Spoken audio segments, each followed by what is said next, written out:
Our 1 Samuel chapter 1.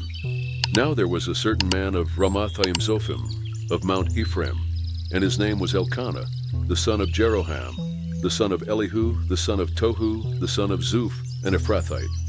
And he had 2 wives. The name of the one was Hannah, and the name of the other Peninnah.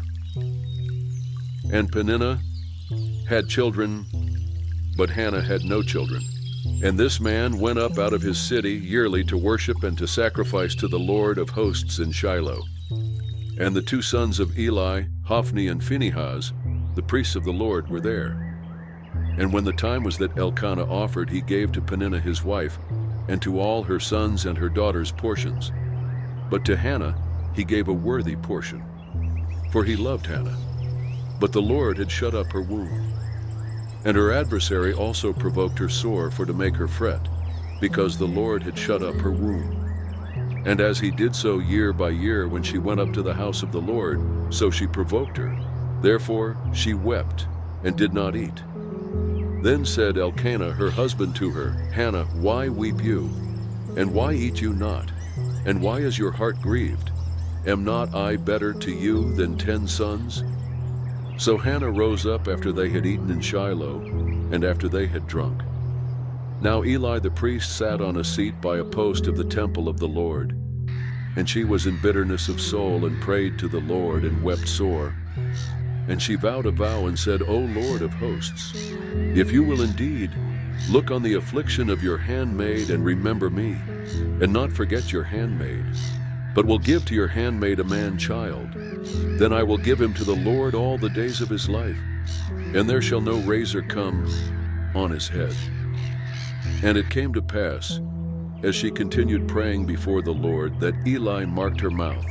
Now Hannah, she spoke in her heart, only her lips moved, but her voice was not heard. Therefore Eli thought she had been drunken. And Eli said to her, How long will you be drunken? Put away your wine from you. And Hannah answered and said, No, my lord, I am a woman of a sorrowful spirit. I have drunk neither wine nor strong drink, but have poured out my soul before the Lord. Count not your handmaid for a daughter of Belial, for out of the abundance of my complaint and grief have I spoken till now. Then Eli answered and said, Go in peace, and the God of Israel grant you your petition that you have asked of him. And she said, Let your handmaid find grace in your sight. So the woman went her way, and did eat, and her countenance was no more sad. And they rose up in the morning early, and worshipped before the Lord, and returned, and came to their house to Ramah. And Elkanah knew Hannah his wife, and the Lord remembered her. Why it came to pass, when the time was come about after Hannah had conceived, that she bore a son, and called his name Samuel, saying, Because I have asked him of the Lord. And the man Elkanah, and all his house, went up to offer to the Lord the yearly sacrifice and his vow. But Hannah went not up, for she said to her husband, I will not go up until the child be weaned, and then I will bring him, that he may appear before the Lord, and there abide forever. And Elkanah her husband said to her, Do what seems you good. Tarry until you have weaned him. Only the Lord establish his word. So the woman stayed and gave her son suck until she weaned him.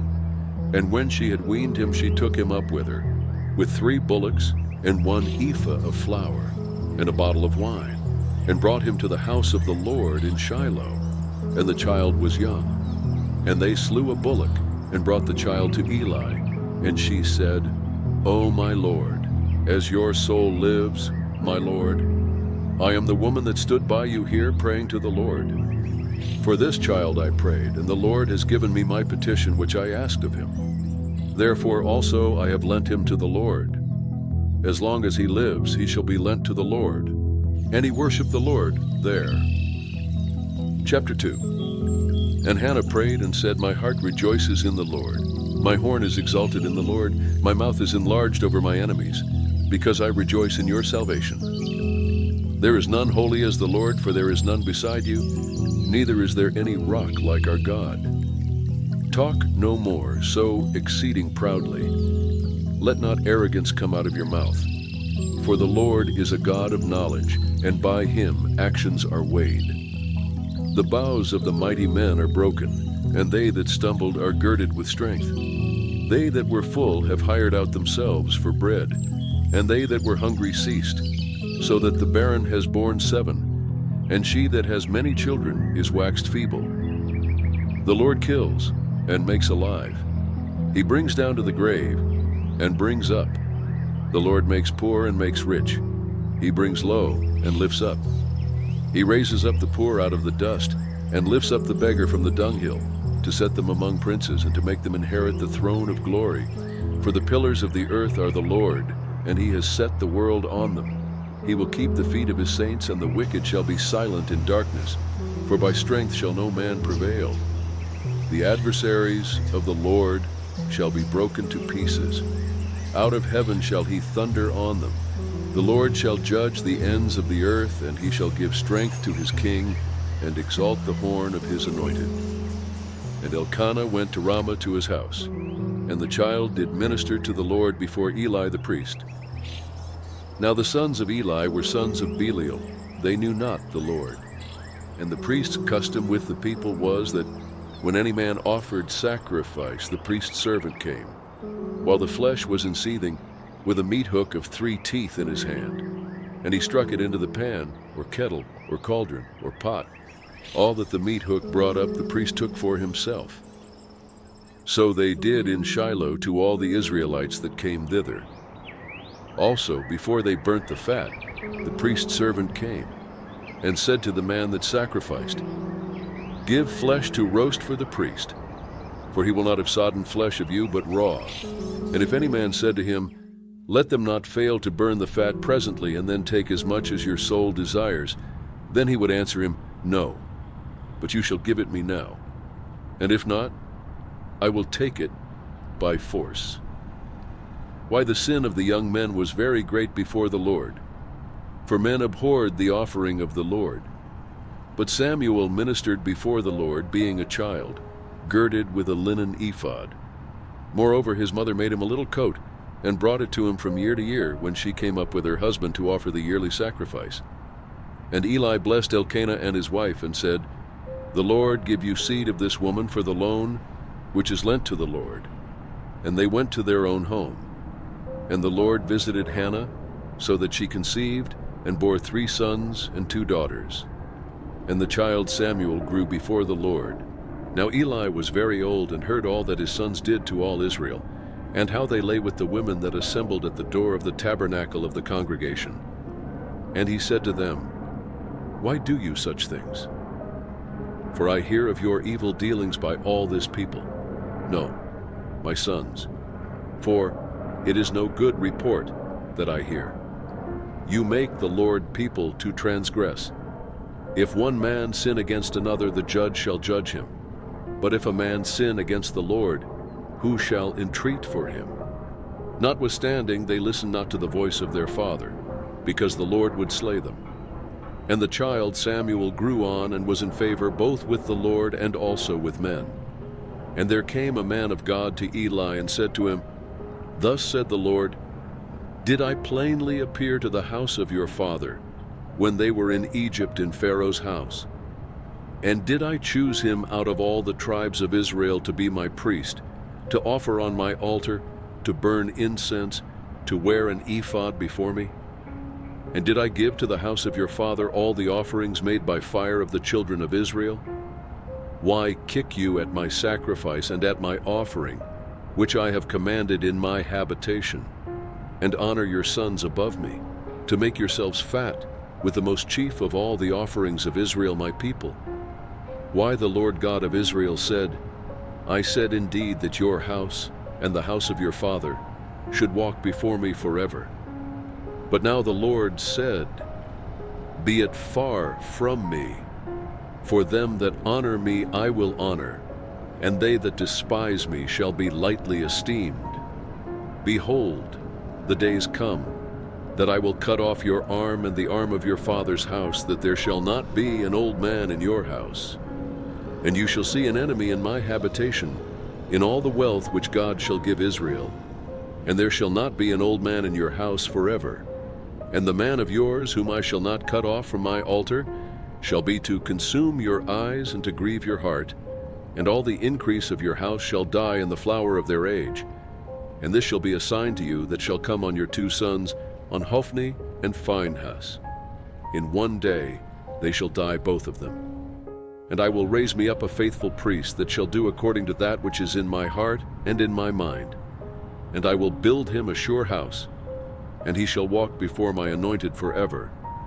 And it shall come to pass that everyone that is left in your house shall come and crouch to him for a piece of silver and a morsel of bread, and shall say, Put me, I pray you, into one of the priest's offices, that I may eat a piece of bread. Chapter 3. And the child. Samuel ministered to the Lord before Eli. And the word of the Lord was precious in those days. There was no open vision. And it came to pass at that time, when Eli was laid down in his place, and his eyes began to wax dim, that he could not see. And ere the lamp of God went out in the temple of the Lord, where the ark of God was, and Samuel was laid down to sleep, that the Lord called Samuel, and he answered, Here am I. And he ran to Eli and said, Here am I, for you called me. And he said, I called not. Lie down again. And he went and lay down. And the Lord called yet again Samuel. And Samuel arose and went to Eli and said, Here am I, for you did call me. And he answered, I called not, my son. Lie down again. Now Samuel did not yet know the Lord, neither was the word of the Lord yet revealed to him. And the Lord called Samuel again the 3rd time. And he arose and went to Eli and said, Here am I, for you did call me. And Eli perceived that the Lord had called the child. Therefore Eli said to Samuel, Go, lie down. And it shall be, if he call you, that you shall say, Speak, Lord, for your servant hears. So Samuel went and lay down in his place. And the Lord came and stood and called as at other times, Samuel, Samuel. Then Samuel answered, Speak, for your servant hears. And the Lord said to Samuel, Behold, I will do a thing in Israel, at which both the ears of everyone that hears it shall tingle. In that day I will perform against Eli all things which I have spoken concerning his house. When I begin, I will also make an end. For I have told him that I will judge his house forever for the iniquity which he knows, because his sons made themselves vile, and he restrained them not. And therefore I have sworn to the house of Eli, that the iniquity of Eli's house shall not be purged with sacrifice, nor offering forever.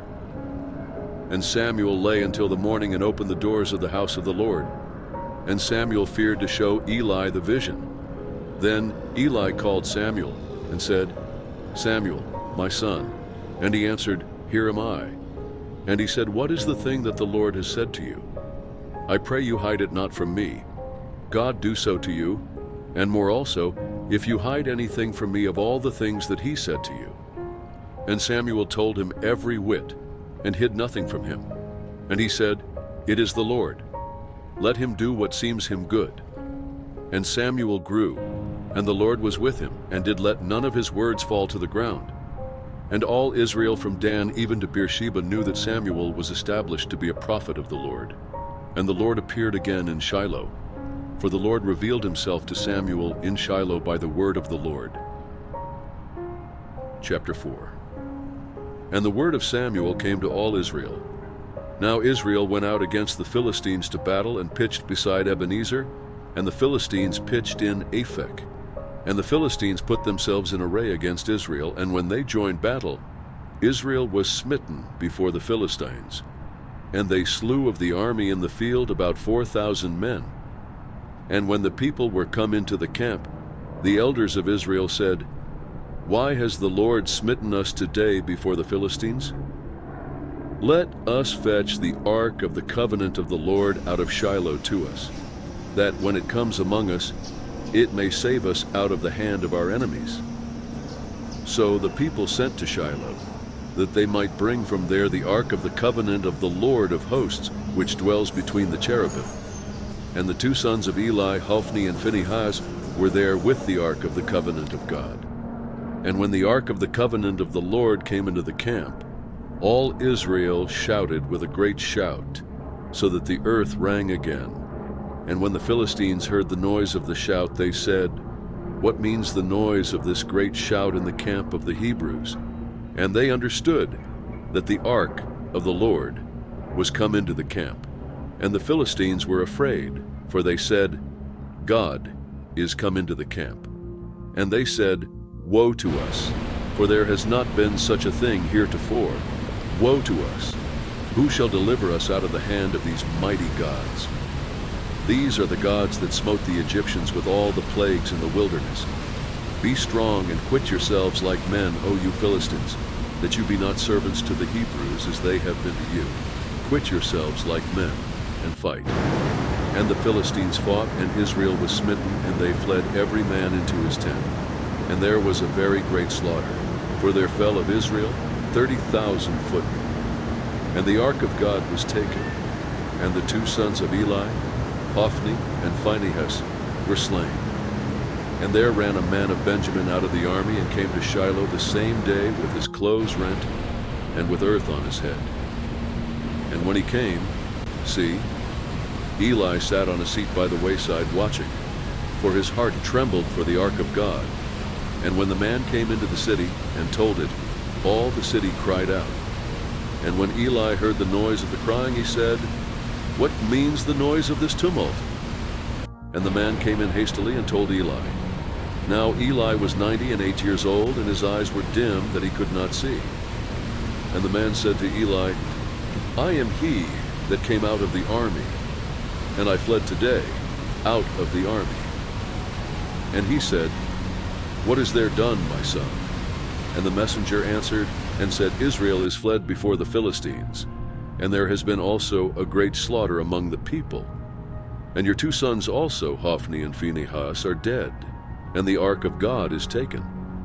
And it came to pass, when he made mention of the ark of God, that he fell from off the seat backward by the side of the gate, and his neck broke, and he died. For he was an old man, and heavy, and he had judged Israel 40 years. And his daughter-in-law, Phinehas' wife, was with child, near to be delivered. And when she heard the tidings that the ark of God was taken, and that her father-in-law and her husband were dead, she bowed herself and travailed, for her pains came on her. And about the time of her death, the women that stood by her said to her, "Fear not, for you have borne a son." But she answered not, neither did she regard it. And she named the child Ichabod, saying, "The glory is departed from Israel, because the ark of God was taken, and because of her father-in-law and her husband." And she said, "The glory is departed from Israel, for the ark of God is taken." Chapter 5. And the Philistines took the ark of God, and brought it from Ebenezer to Ashdod. When the Philistines took the ark of God, they brought it into the house of Dagon, and set it by Dagon. And when they of Ashdod arose early on the morrow, behold, Dagon was fallen on his face to the earth before the ark of the Lord. And they took Dagon and set him in his place again. And when they arose early on the morrow morning, behold, Dagon was fallen on his face to the ground before the ark of the Lord. And the head of Dagon and both the palms of his hands were cut off on the threshold. Only the stump of Dagon was left to him. Therefore neither the priests of Dagon, nor any that come into Dagon house, tread on the threshold of Dagon in Ashdod to this day. But the hand of the Lord was heavy on them of Ashdod, and he destroyed them, and smote them with tumors, even Ashdod and the coasts thereof. And when the men of Ashdod saw that it was so, they said, "The ark of the God of Israel shall not abide with us, for his hand is sore on us, and on Dagon our God."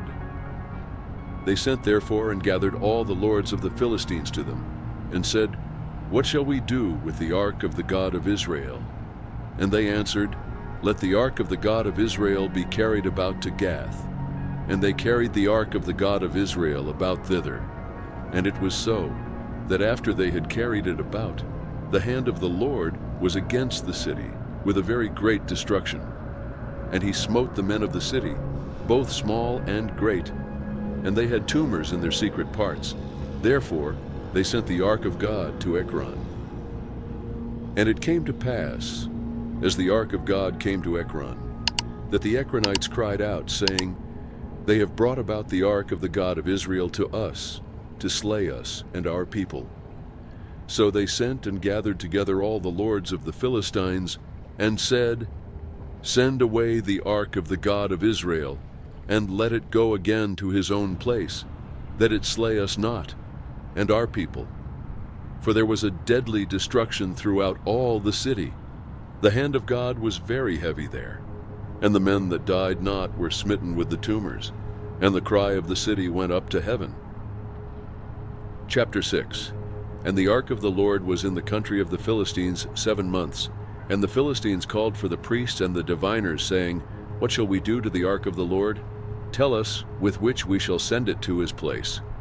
And they said, If you send away the ark of the God of Israel, send it not empty, but in any wise return him a trespass offering, then you shall be healed, and it shall be known to you why his hand is not removed from you.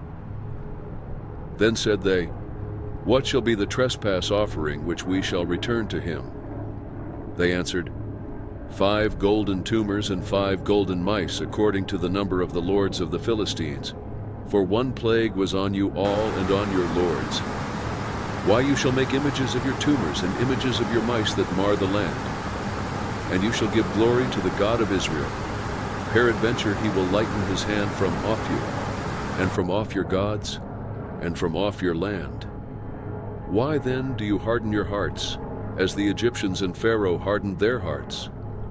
When he had worked wonderfully among them, did they not let the people go, and they departed?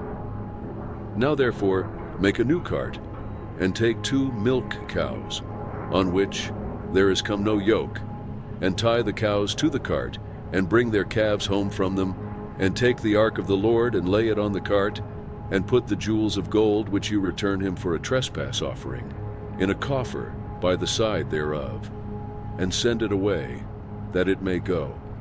And see, if it goes up by the way of his own coast to Bethshemesh, then he has done us this great evil. But if not, then we shall know that it is not his hand that smote us. It was a chance that happened to us.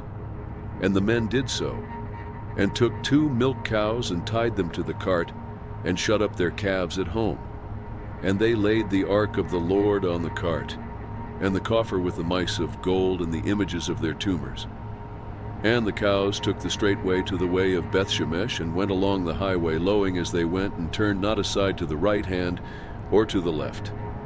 And the lords of the Philistines went after them to the border of Bethshemesh, and they of Bethshemesh were reaping their wheat harvest in the valley.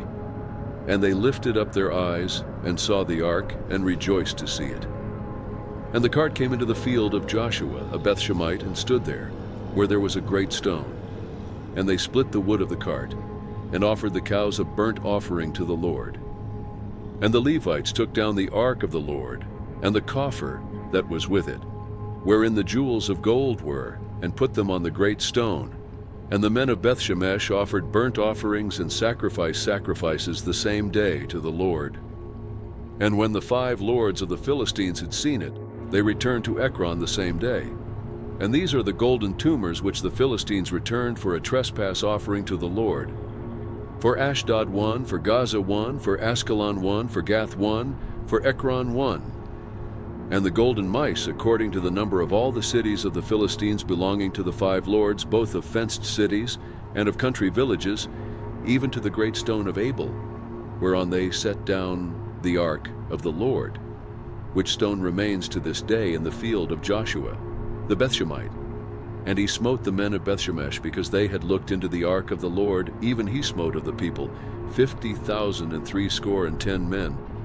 And the people lamented, because the Lord had smitten many of the people with a great slaughter. And the men of Bethshemesh said, Who is able to stand before this holy Lord God? And to whom shall he go up from us? And they sent messengers to the inhabitants of Kirjath-jearim, saying, The Philistines have brought again the ark of the Lord. Come you down, and fetch it up to you. Chapter 7. And the men of Kirjath-jearim came, and fetched up the ark of the Lord, and brought it into the house of Abinadab in the hill, and sanctified Eleazar his son to keep the ark of the Lord. And it came to pass, while the ark stayed in Kirjath-jearim, that the time was long, for it was 20 years. And all the house of Israel lamented after the Lord. And Samuel spoke to all the house of Israel, saying, If you do return to the Lord with all your hearts, then put away the strange gods and Ashtaroth from among you, and prepare your hearts to the Lord, and serve him only, and he will deliver you out of the hand of the Philistines. Then the children of Israel did put away Baalim and Ashtaroth, and served the Lord only.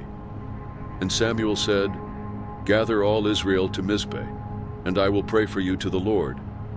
And they gathered together to Mizpeh, and drew water, and poured it out before the Lord, and fasted on that day, and said there, We have sinned against the Lord. And Samuel judged the children of Israel in Mizpeh. And when the Philistines heard that the children of Israel were gathered together to Mizpeh, the lords of the Philistines went up against Israel. And when the children of Israel heard it, they were afraid of the Philistines. And the children of Israel said to Samuel, Cease not to cry to the Lord our God for us, that he will save us out of the hand of the Philistines. And Samuel took a sucking lamb, and offered it for a burnt offering wholly to the Lord. And Samuel cried to the Lord for Israel, and the Lord heard him. And as Samuel was offering up the burnt offering, the Philistines drew near to battle against Israel. But the Lord thundered with a great thunder on that day on the Philistines, and discomfited them, and they were smitten before Israel. And the men of Israel went out of Mizpeh, and pursued the Philistines, and smote them, until they came under Bethkar. Then Samuel took a stone, and set it between Mizpeh and Shen, and called the name of it Ebenezer, saying, Till now has the Lord helped us. So the Philistines were subdued, and they came no more into the coast of Israel. And the hand of the Lord was against the Philistines all the days of Samuel. And the cities which the Philistines had taken from Israel were restored to Israel, from Ekron even to Gath. And the coasts thereof did Israel deliver out of the hands of the Philistines. And there was peace between Israel and the Amorites. And Samuel judged Israel all the days of his life. And he went from year to year in circuit to Bethel and Gilgal and Mizpeh, and judged Israel in all those places. And his return was to Ramah, for there was his house, and there he judged Israel. And there he built an altar to the Lord. Chapter 8. And it came to pass, when Samuel was old, that he made his sons judges over Israel. Now the name of his firstborn was Joel, and the name of his second, Abiah. They were judges in Beersheba. And his sons walked not in his ways, but turned aside after lucre, and took bribes, and perverted judgment. Then all the elders of Israel gathered themselves together, and came to Samuel to Ramah, and said to him, Behold, you are old, and your sons walk not in your ways. Now make us a king to judge us like all the nations. But the thing displeased Samuel when they said, Give us a king to judge us. And Samuel prayed to the Lord. And the Lord said to Samuel, Listen to the voice of the people in all that they say to you. For they have not rejected you, but they have rejected me, that I should not reign over them. According to all the works which they have done since the day that I brought them up out of Egypt, even to this day, with which they have forsaken me, and served other gods, so do they also to you. Now therefore listen to their voice, however, yet protest solemnly to them, and show them the manner of the king that shall reign over them. And Samuel told all the words of the Lord to the people that asked of him a king. And he said, This will be the manner of the king that shall reign over you. He will take your sons and appoint them for himself, for his chariots, and to be his horsemen. And some shall run before his chariots. And he will appoint him captains over thousands and captains over 50s, and will set them to ear his ground, and to reap his harvest, and to make his instruments of war, and instruments of his chariots. And he will take your daughters to be confectionaries, and to be cooks, and to be bakers. And he will take your fields, and your vineyards, and your olive groves, even the best of them, and give them to his servants. And he will take the tenth of your seed and of your vineyards, and give to his officers and to his servants. And he will take your men servants and your maid servants and your best young men and your asses, and put them to his work, and put them. He will take the tenth of your sheep, and you shall be his servants. And you shall cry out in that day because of your king, which you shall have chosen you. And the Lord will not hear you in that day. Nevertheless, the people refused to obey the voice of Samuel, and they said, No, but we will have a king over us, that we also may be like all the nations, and that our king may judge us and go out before us and fight our battles. And Samuel heard all the words of the people, and he rehearsed them in the ears of the Lord. And the Lord said to Samuel, Listen to their voice, and make them a king. And Samuel said to the men of Israel, Go you every man to his city. Chapter 9. Now there was a man of Benjamin whose name was Kish, the son of Abiel, the son of Zeror, the son of Bechorath, the son of Aphiah, a Benjamite, a mighty man of power.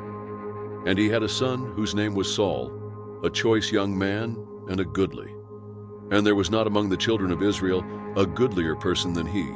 From his shoulders and upward he was higher than any of the people. And the asses of Kish Saul's father were lost. And Kish said to Saul his son, Take now one of the servants with you and arise. Go seek the asses. And he passed through Mount Ephraim and passed through the land of Shalisha. But they found them not. Then they passed through the land of Shalem, and there they were not. And he passed through the land of the Benjamites, but they found them not. And when they were come to the land of Zuph, Saul said to his servant that was with him, Come, and let us return, lest my father leave caring for the asses and take thought for us. And he said to him, Behold, now there is in this city a man of God, and he is an honorable man. All that he said comes surely to pass. Now let us go thither. Peradventure he can show us our way that we should go. Then said Saul to his servant, But behold, if we go, what shall we bring the man? For the bread is spent in our vessels, and there is not a present to bring to the man of God. What have we? And the servant answered Saul again, and said, Behold, I have here at hand the fourth part of a shekel of silver. That will I give to the man of God, to tell us our way. Before time in Israel, when a man went to inquire of God, thus he spoke, Come, and let us go to the seer. For he that is now called a prophet was before time called a seer. Then said Saul to his servant, Well said, Come, let us go. So they went to the city where the man of God was. And as they went up the hill to the city, they found young maidens going out to draw water, and said to them, Is the seer here? And they answered them and said, He is. Behold, he is before you. Make haste now, for he came today to the city. For there is a sacrifice of the people today in the high place. As soon as you be come into the city, you shall straightway find him, before he go up to the high place to eat. For the people will not eat until he come, because he does bless the sacrifice. And afterwards they eat that be bidden. Now therefore get you up, for about this time you shall find him. And they went up into the city, and when they were come into the city, behold, Samuel came out against them, to go up to the high place. Now the Lord had told Samuel in his ear a day before Saul came, saying, Tomorrow about this time I will send you a man out of the land of Benjamin, and you shall anoint him to be captain over my people, Israel, that he may save my people out of the hand of the Philistines. For I have looked on my people, because their cry is come to me. And when Samuel saw Saul, the Lord said to him, Behold the man whom I spoke to you of. The same shall reign over my people. Then Saul drew near to Samuel in the gate and said, Tell me, I pray you, where the seer house is. And Samuel answered Saul and said, I am the seer. Go up before me to the high place. For you shall eat with me today, and tomorrow I will let you go, and will tell you all that is in your heart. And as for your asses that were lost 3 days ago, set not your mind on them, for they are found. And on whom is all the desire of Israel? Is it not on you and on all your father's house? And Saul answered and said, Am not I a Benjamite of the smallest of the tribes of Israel? And my family the least of all the families of the tribe of Benjamin? Why then speak you so to me? And Samuel took Saul and his servant, and brought them into the parlor, and made them sit in the most chief place among them that were bidden, which were about 30 persons. And Samuel said to the cook, Bring the portion which I gave you, of which I said to you, set it by you. And the cook took up the shoulder and that which was on it, and set it before Saul. And Samuel said, Behold that which is left. Set it before you and eat. For to this time has it been kept for you, since I said I have invited the people. So Saul did eat with Samuel that day. And when they were come down from the high place into the city, Samuel communed with Saul on the top of the house. And they arose early.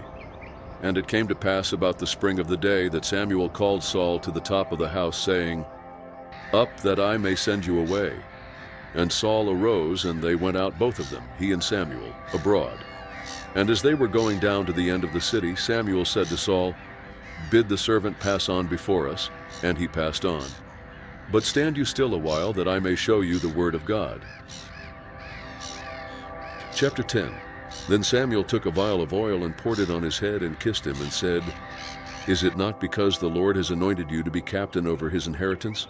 When you are departed from me today, then you shall find 2 men by Rachel's sepulchre in the border of Benjamin at Zelzah. And they will say to you, The asses which you went to seek are found. And see, your father has left the care of the asses, and sorrows for you, saying, What shall I do for my son?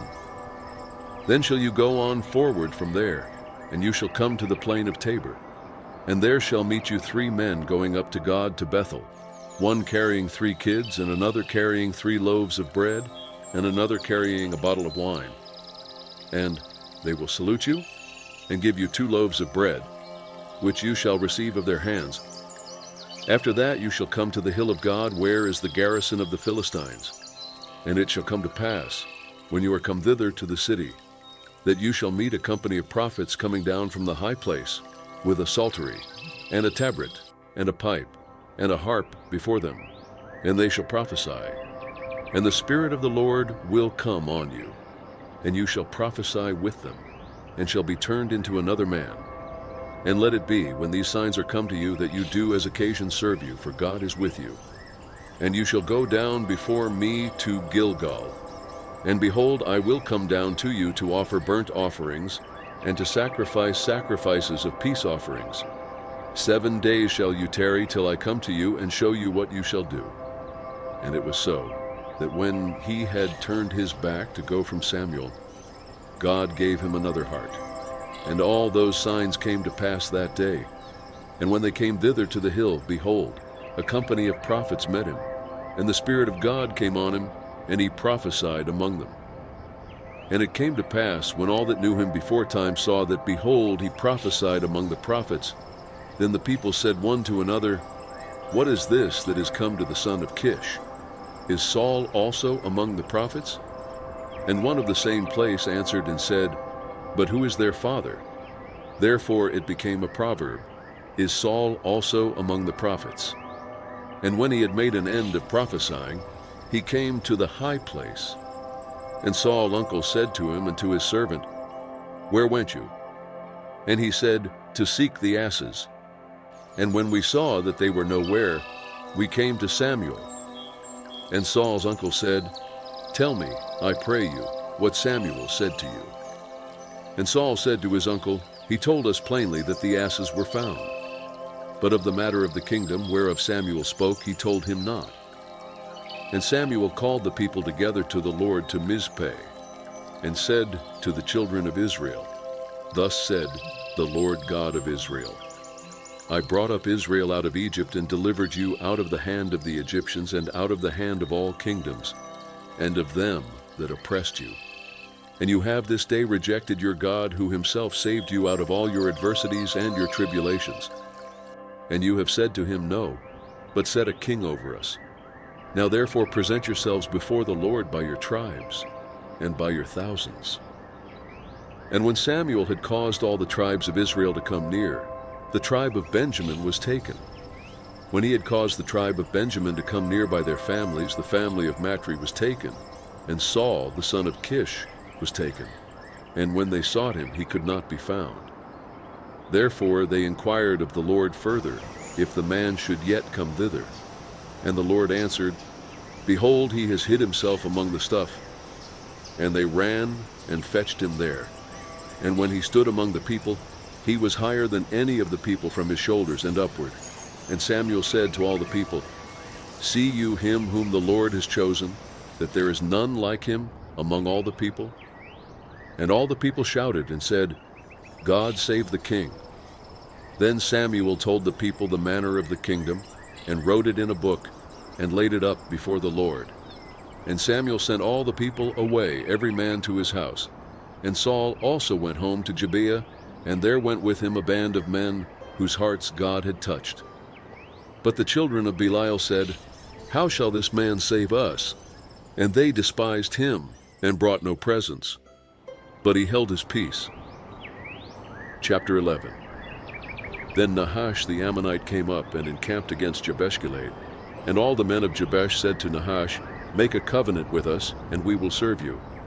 And Nahash the Ammonite answered them, On this condition will I make a covenant with you, that I may thrust out all your right eyes, and lay it for a reproach on all Israel. And the elders of Jabesh said to him, Give us 7 days' respite, that we may send messengers to all the coasts of Israel.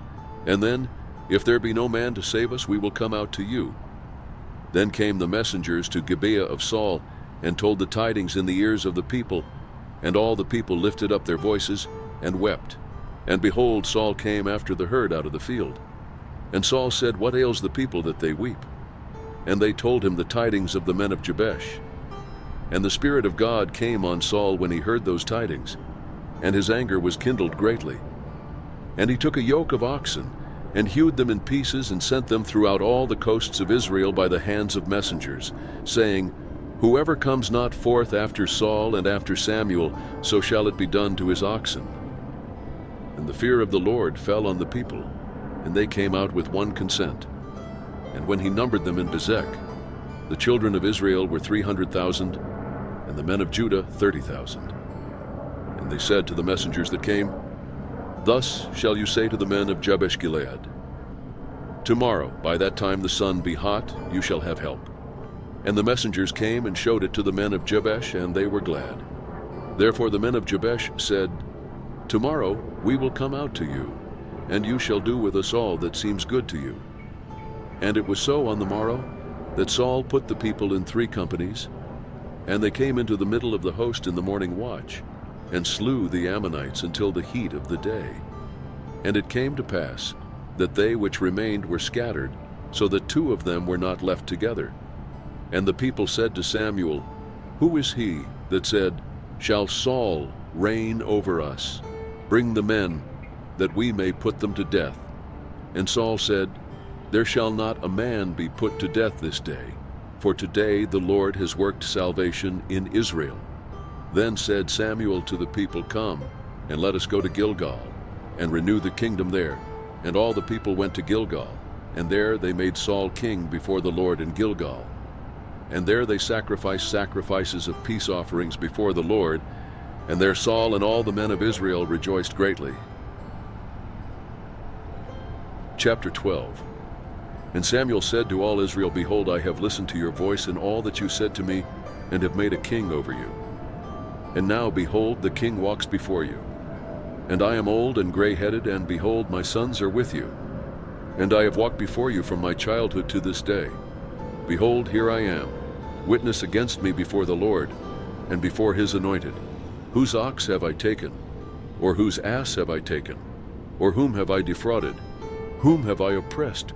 Or of whose hand have I received any bribe to blind my eyes therewith? And I will restore it you. And they said, You have not defrauded us, nor oppressed us, neither have you taken aught of any man's hand. And he said to them, The Lord is witness against you, and his anointed is witness this day, that you have not found aught in my hand. And they answered, He is witness. And Samuel said to the people, "It is the Lord that advanced Moses and Aaron, and that brought your fathers up out of the land of Egypt. Now therefore stand still, that I may reason with you before the Lord of all the righteous acts of the Lord, which he did to you and to your fathers. When Jacob was come into Egypt, and your fathers cried to the Lord, then the Lord sent Moses and Aaron, which brought forth your fathers out of Egypt, and made them dwell in this place. And when they forgot the Lord their God, he sold them into the hand of Sisera, captain of the host of Hazor, and into the hand of the Philistines, and into the hand of the king of Moab, and they fought against them. And they cried to the Lord and said, We have sinned, because we have forsaken the Lord, and have served Baalim and Ashtaroth. But now deliver us out of the hand of our enemies, and we will serve you. And the Lord sent Jerubbaal and Bedan and Jephthah and Samuel, and delivered you out of the hand of your enemies on every side, and you dwelled safe. And when you saw that Nahash the king of the children of Ammon came against you, you said to me, No, but a king shall reign over us, when the Lord your God was your king. Now therefore behold the king whom you have chosen, and whom you have desired. And behold, the Lord has set a king over you. If you will fear the Lord, and serve him, and obey his voice, and not rebel against the commandment of the Lord, then shall both you and also the king that reigns over you continue following the Lord your God. But if you will not obey the voice of the Lord, but rebel against the commandment of the Lord, then shall the hand of the Lord be against you, as it was against your fathers. Now therefore stand and see this great thing, which the Lord will do before your eyes. Is it not wheat harvest today?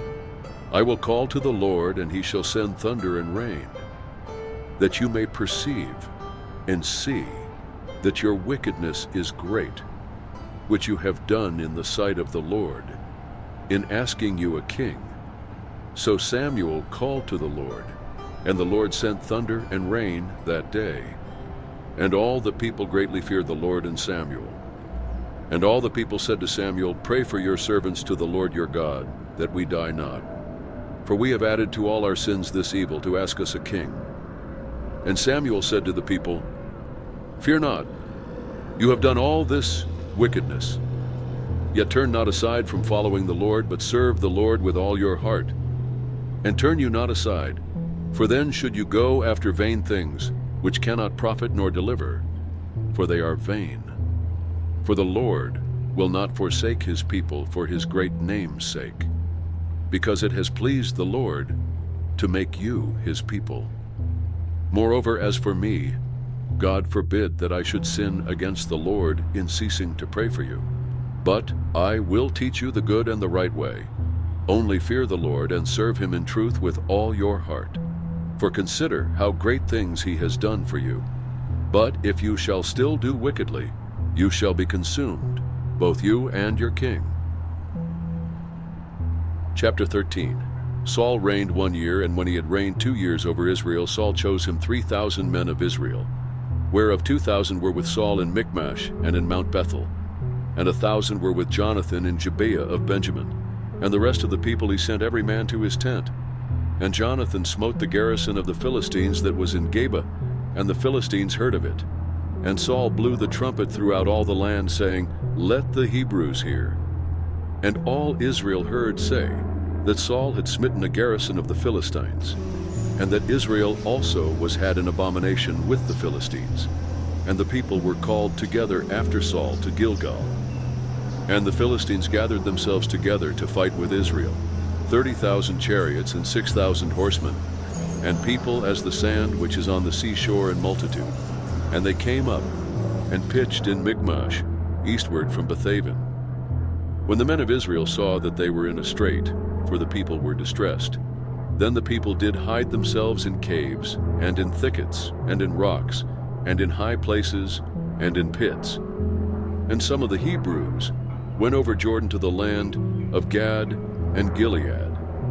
As for Saul, he was yet in Gilgal, and all the people followed him trembling.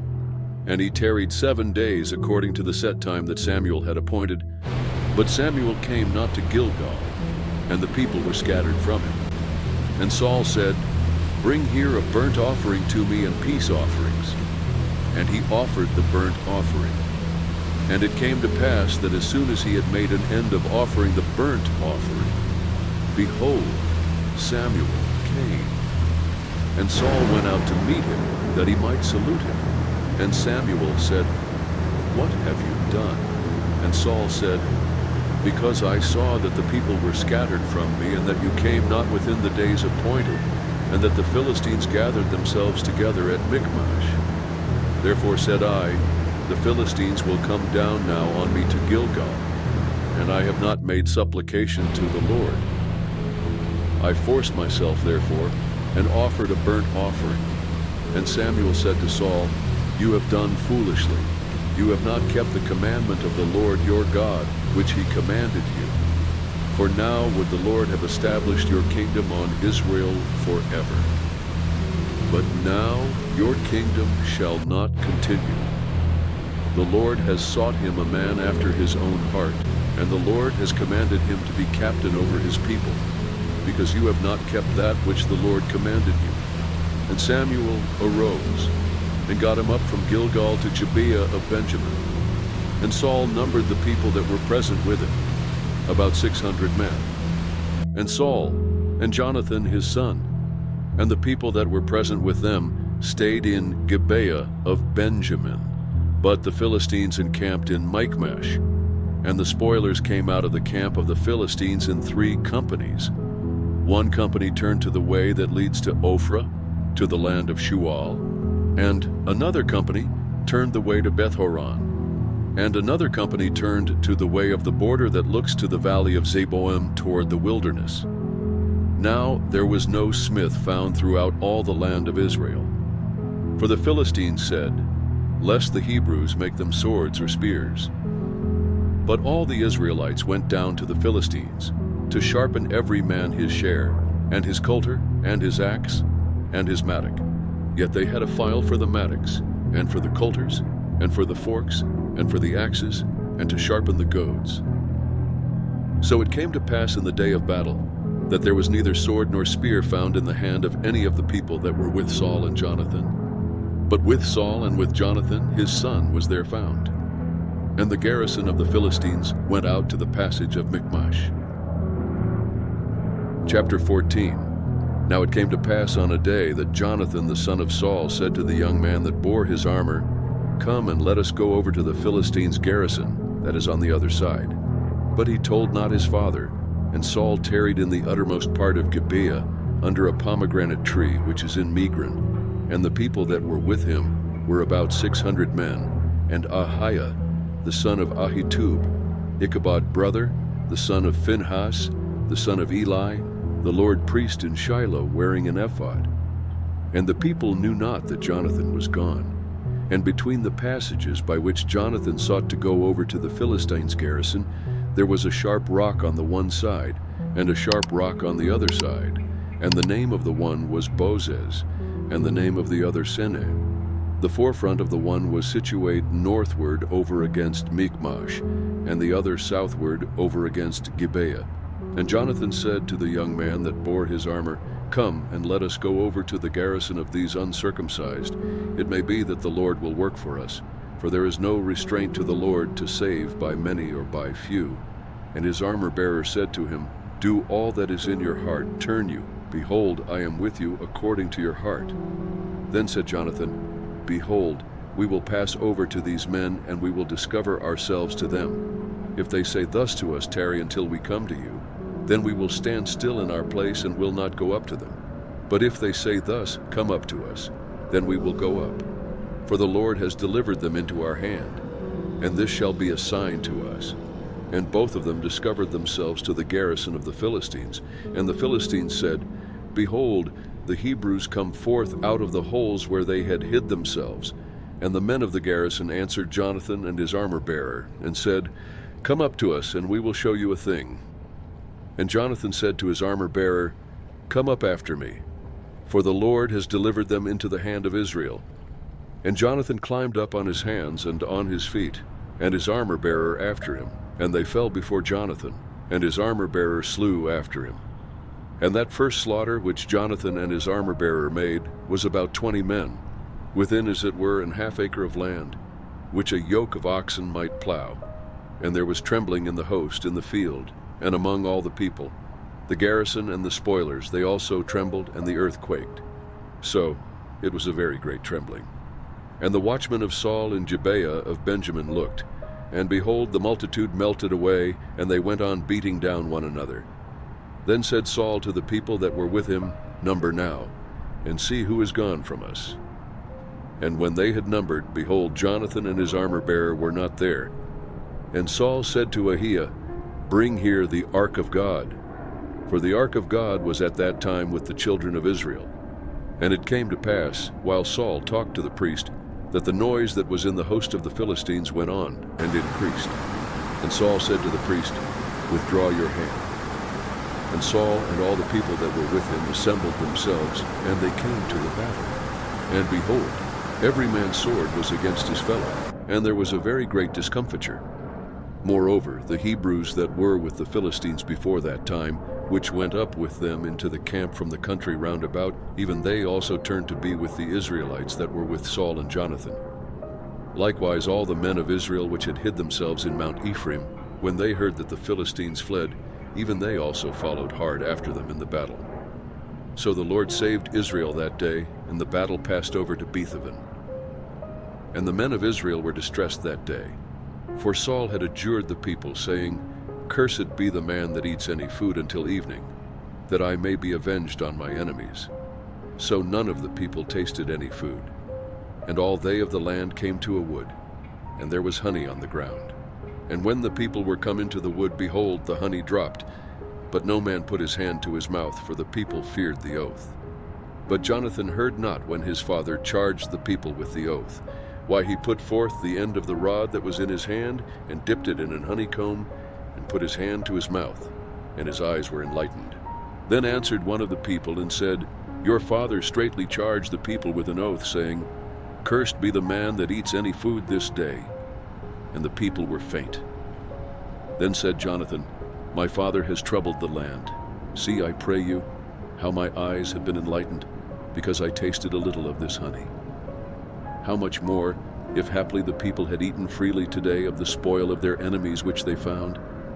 For had there not been now a much greater slaughter among the Philistines? And they smote the Philistines that day from Michmash to Aijalon, and the people were very faint. And the people flew on the spoil, and took sheep and oxen and calves, and slew them on the ground. And the people did eat them with the blood. Then they told Saul, saying, Behold, the people sin against the Lord, in that they eat with the blood. And he said, You have transgressed. Roll a great stone to me this day.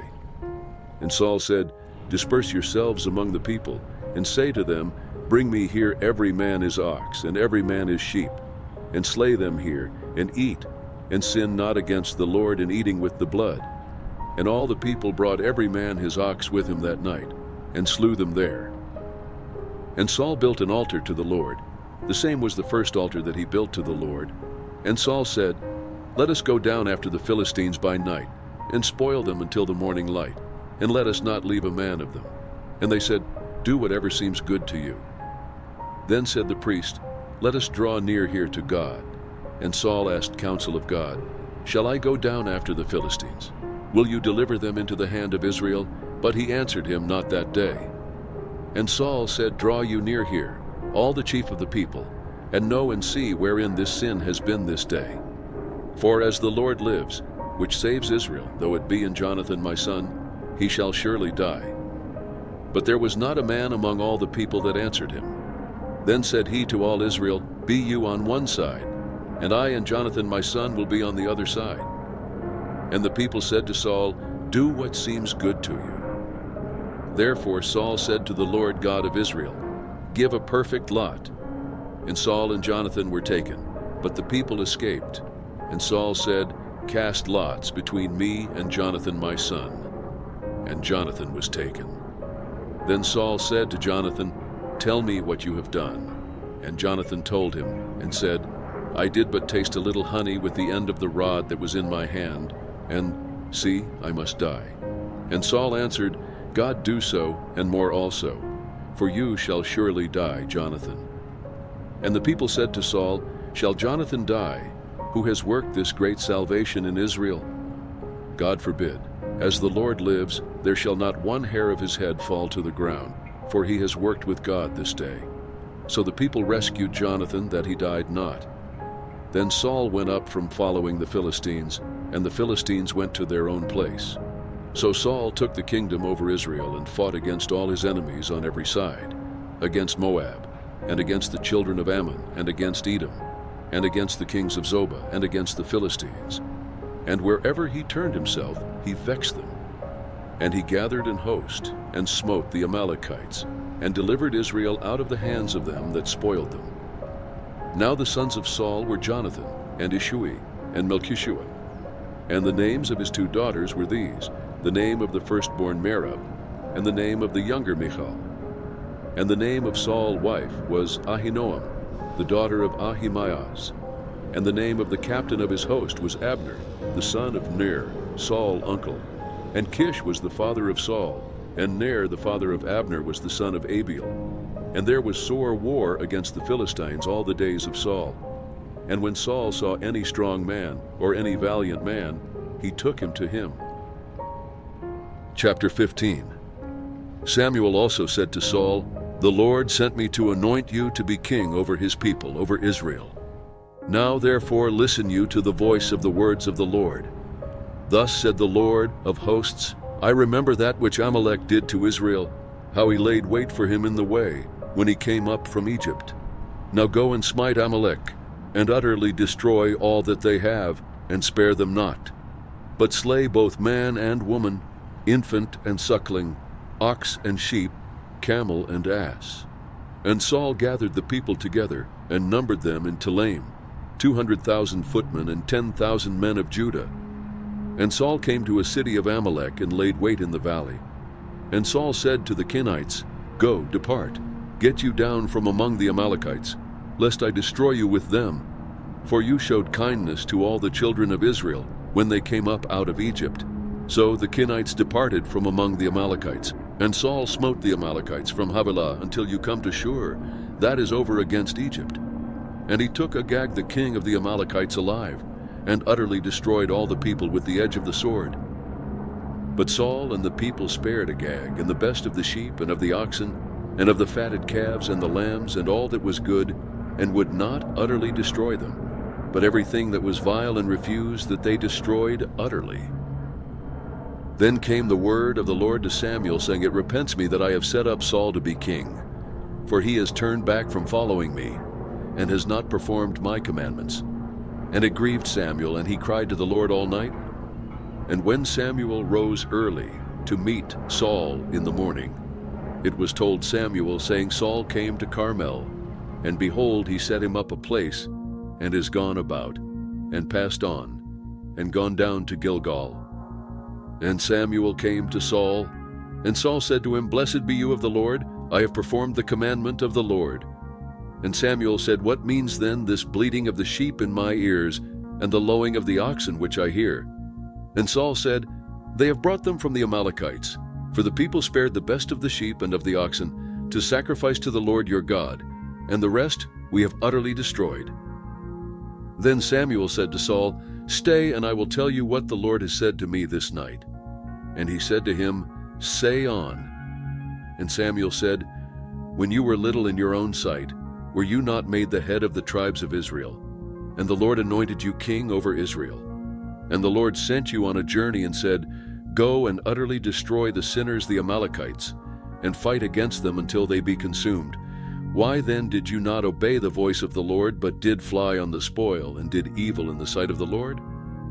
And Saul said to Samuel, Yes, I have obeyed the voice of the Lord, and have gone the way which the Lord sent me, and have brought Agag the king of Amalek, and have utterly destroyed the Amalekites. But the people took of the spoil, sheep and oxen, the chief of the things which should have been utterly destroyed, to sacrifice to the Lord your God in Gilgal. And Samuel said, Has the Lord as great delight in burnt offerings and sacrifices as in obeying the voice of the Lord? Behold, to obey is better than sacrifice, and to listen than the fat of rams. For rebellion is as the sin of witchcraft, and stubbornness is as iniquity and idolatry. Because you have rejected the word of the Lord, he has also rejected you from being king. And Saul said to Samuel, I have sinned, for I have transgressed the commandment of the Lord and your words, because I feared the people and obeyed their voice. Now therefore, I pray you, pardon my sin, and turn again with me that I may worship the Lord. And Samuel said to Saul, I will not return with you, for you have rejected the word of the Lord, and the Lord has rejected you from being king over Israel. And as Samuel turned about to go away, he laid hold on the skirt of his mantle, and it rent. And Samuel said to him, The Lord has rent the kingdom of Israel from you this day, and has given it to a neighbor of yours that is better than you. And also the strength of Israel will not lie nor repent, for he is not a man that he should repent. Then he said, I have sinned, yet honor me now, I pray you, before the elders of my people and before Israel, and turn again with me that I may worship the Lord your God. So Samuel turned again after Saul, and Saul worshipped the Lord. Then said Samuel, Bring you here to me Agag, the king of the Amalekites. And Agag came to him delicately. And Agag said, Surely the bitterness of death is past. And Samuel said, As the sword has made women childless, so shall your mother be childless among women. And Samuel hewed Agag in pieces before the Lord in Gilgal.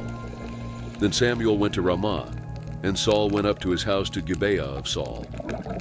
And Samuel came no more to see Saul until the day of his death. Nevertheless, Samuel mourned for Saul, and the Lord repented that he had made Saul king over Israel. Chapter 16. And the Lord said to Samuel, How long will you mourn for Saul, seeing I have rejected him from reigning over Israel? Fill your horn with oil and go, I will send you to Jesse the Bethlehemite, for I have provided me a king among his sons. And Samuel said, How can I go? If Saul hear it, he will kill me. And the Lord said, Take an heifer with you and say, I am come to sacrifice to the Lord. And call Jesse to the sacrifice, and I will show you what you shall do. And you shall anoint to me him whom I name to you. And Samuel did that which the Lord spoke, and came to Bethlehem. And the elders of the town trembled at his coming, and said, Come you peaceably. And he said, Peaceably, I am come to sacrifice to the Lord.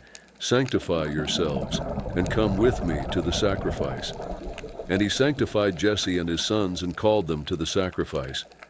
And it came to pass, when they were come, that he looked on Eliab and said, Surely the Lord anointed is before him.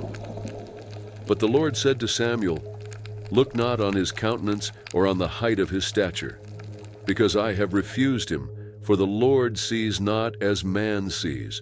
For man looks on the outward appearance, but the Lord looks on the heart. Then Jesse called Abinadab and made him pass before Samuel. And he said, Neither has the Lord chosen this. Then Jesse made Shammah to pass by. And he said, Neither has the Lord chosen this. Again Jesse made 7 of his sons to pass before Samuel. And Samuel said to Jesse, The Lord has not chosen these. And Samuel said to Jesse, Are here all your children? And he said, There remains yet the youngest, and behold, he keeps the sheep. And Samuel said to Jesse, Send and fetch him, for we will not sit down till he come here. And he sent and brought him in. Now he was ruddy, and with of a beautiful countenance, and goodly to look to. And the Lord said, Arise, anoint him, for this is he. Then Samuel took the horn of oil and anointed him in the middle of his brothers, and the Spirit of the Lord came on David from that day forward. So Samuel rose up and went to Ramah. But the Spirit of the Lord departed from Saul, and an evil spirit from the Lord troubled him. And Saul's servants said to him, Behold, now an evil spirit from God troubles you.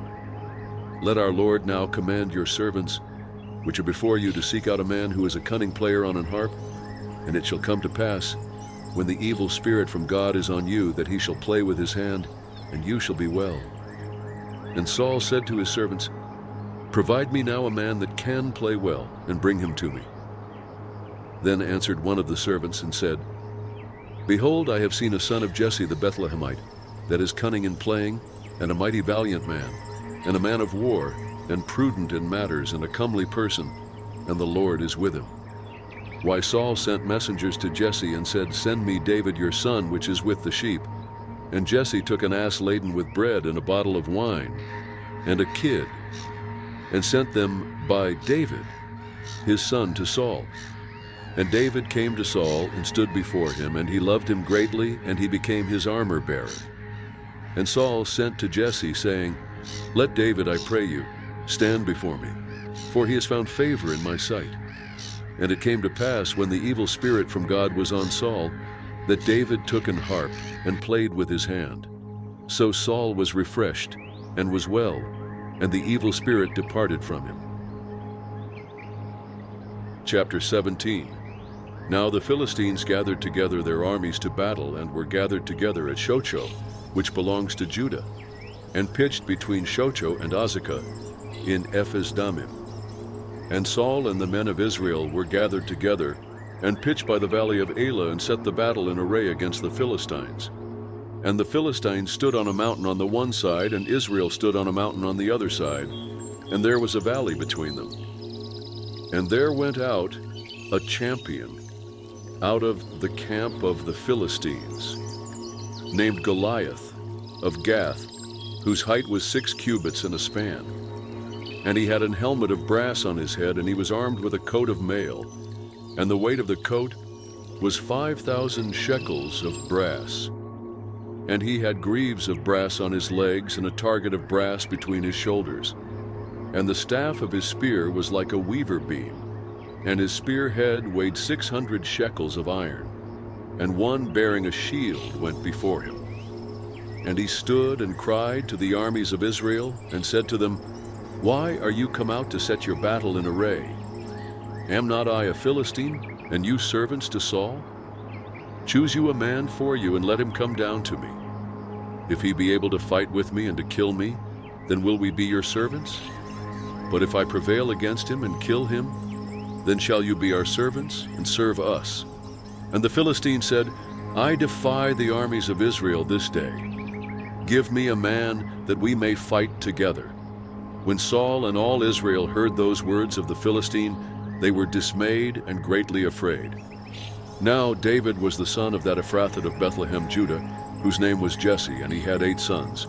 And the man went among men for an old man in the days of Saul. And the 3 oldest sons of Jesse went and followed Saul to the battle. And the names of his 3 sons that went to the battle were Eliab the firstborn, and next to him Abinadab, and the third Shammah. And David was the youngest, and the 3 oldest followed Saul. But David went and returned from Saul to feed his father's sheep at Bethlehem. And the Philistine drew near morning and evening, and presented himself 40 days. And Jesse said to David his son, "Take now for your brothers an ephah of this parched corn, and these 10 loaves, and run to the camp of your brothers. And carry these 10 cheeses to the captain of their 1,000, and look how your brothers fare, and take their pledge." Now Saul and they and all the men of Israel were in the valley of Elah, fighting with the Philistines. And David rose up early in the morning, and left the sheep with a keeper, and took and went as Jesse had commanded him. And he came to the trench as the host was going forth to the fight, and shouted for the battle. For Israel and the Philistines had put the battle in array, army against army. And David left his carriage in the hand of the keeper of the carriage, and ran into the army, and came and saluted his brothers. And as he talked with them, behold, there came up the champion, the Philistine of Gath, Goliath by name, out of the armies of the Philistines, and spoke according to the same words. And David heard them. And all the men of Israel, when they saw the man, fled from him, and were sore afraid. And the men of Israel said, "Have you seen this man that is come up? Surely to defy Israel is he come up. And it shall be, that the man who kills him, the king will enrich him with great riches, and will give him his daughter, and make his father's house free in Israel." And David spoke to the men that stood by him, saying, what shall be done to the man that kills this Philistine and takes away the reproach from Israel? For who is this uncircumcised Philistine, that he should defy the armies of the living God? And the people answered him after this manner, saying, So shall it be done to the man that kills him. And Eliab his oldest brother heard when he spoke to the men. And Eliab's anger was kindled against David, and he said, Why came you down here? And with whom have you left those few sheep in the wilderness? I know your pride and the naughtiness of your heart, for you are come down that you might see the battle. And David said, What have I now done? Is there not a cause? And he turned from him toward another and spoke after the same manner. And the people answered him again after the former manner. And when the words were heard which David spoke, they rehearsed them before Saul. And he sent for him. And David said to Saul, Let no man heart fail because of him. Your servant will go and fight with this Philistine. And Saul said to David, You are not able to go against this Philistine to fight with him, for you are but a youth, and he a man of war from his youth. And David said to Saul, Your servant kept his father's sheep, and there came a lion and a bear, and took a lamb out of the flock. And I went out after him and smote him, and delivered it out of his mouth. And when he arose against me, I caught him by his beard, and smote him, and slew him. Your servant slew both the lion and the bear. And this uncircumcised Philistine shall be as one of them, seeing he has defied the armies of the living God.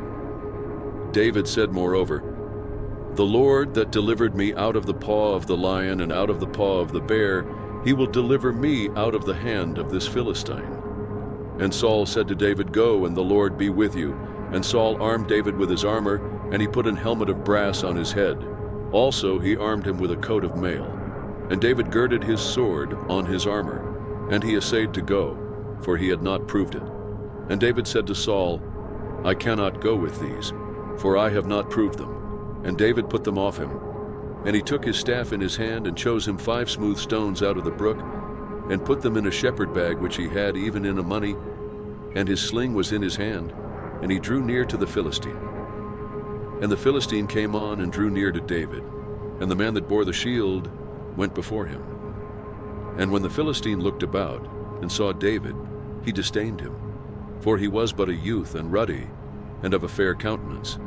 And the Philistine said to David, Am I a dog, that you come to me with staves? And the Philistine cursed David by his gods. And the Philistine said to David, Come to me, and I will give your flesh to the fowls of the air and to the beasts of the field.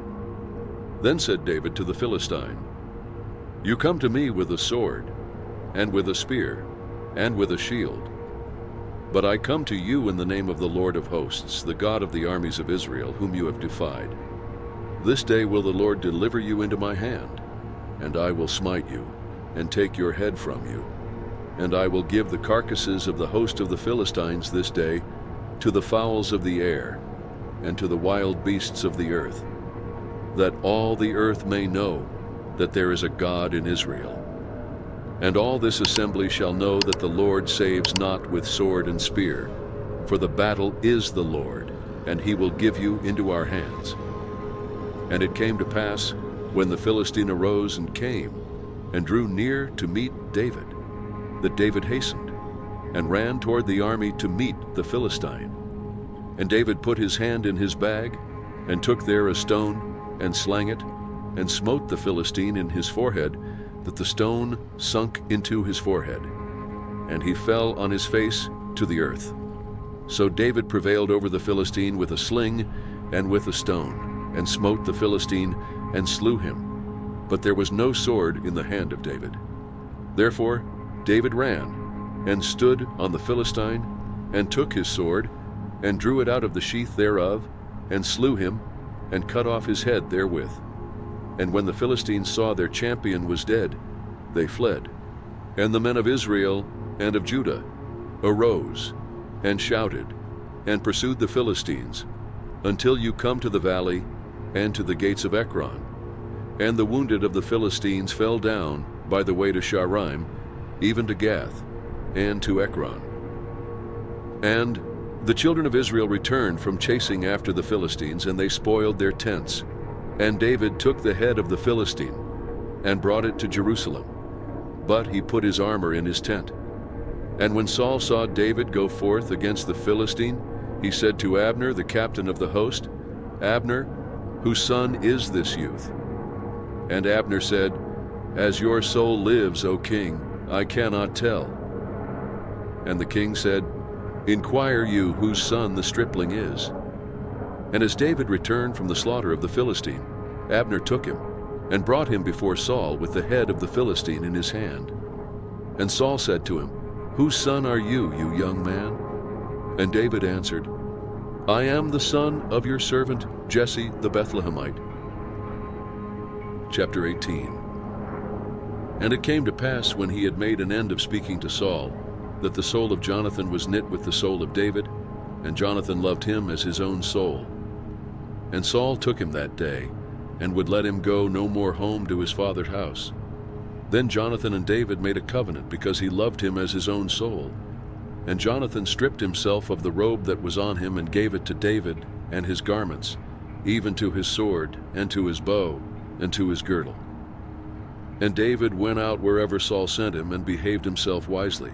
And Saul set him over the men of war, and he was accepted in the sight of all the people, and also in the sight of Saul's servants. And it came to pass as they came, when David was returned from the slaughter of the Philistine, that the women came out of all cities of Israel, singing and dancing, to meet King Saul, with tabrets, with joy, and with instruments of music. And the women answered one another as they played, and said, "Saul has slain his thousands, and David his 10,000s. And Saul was very wroth, and the saying displeased him.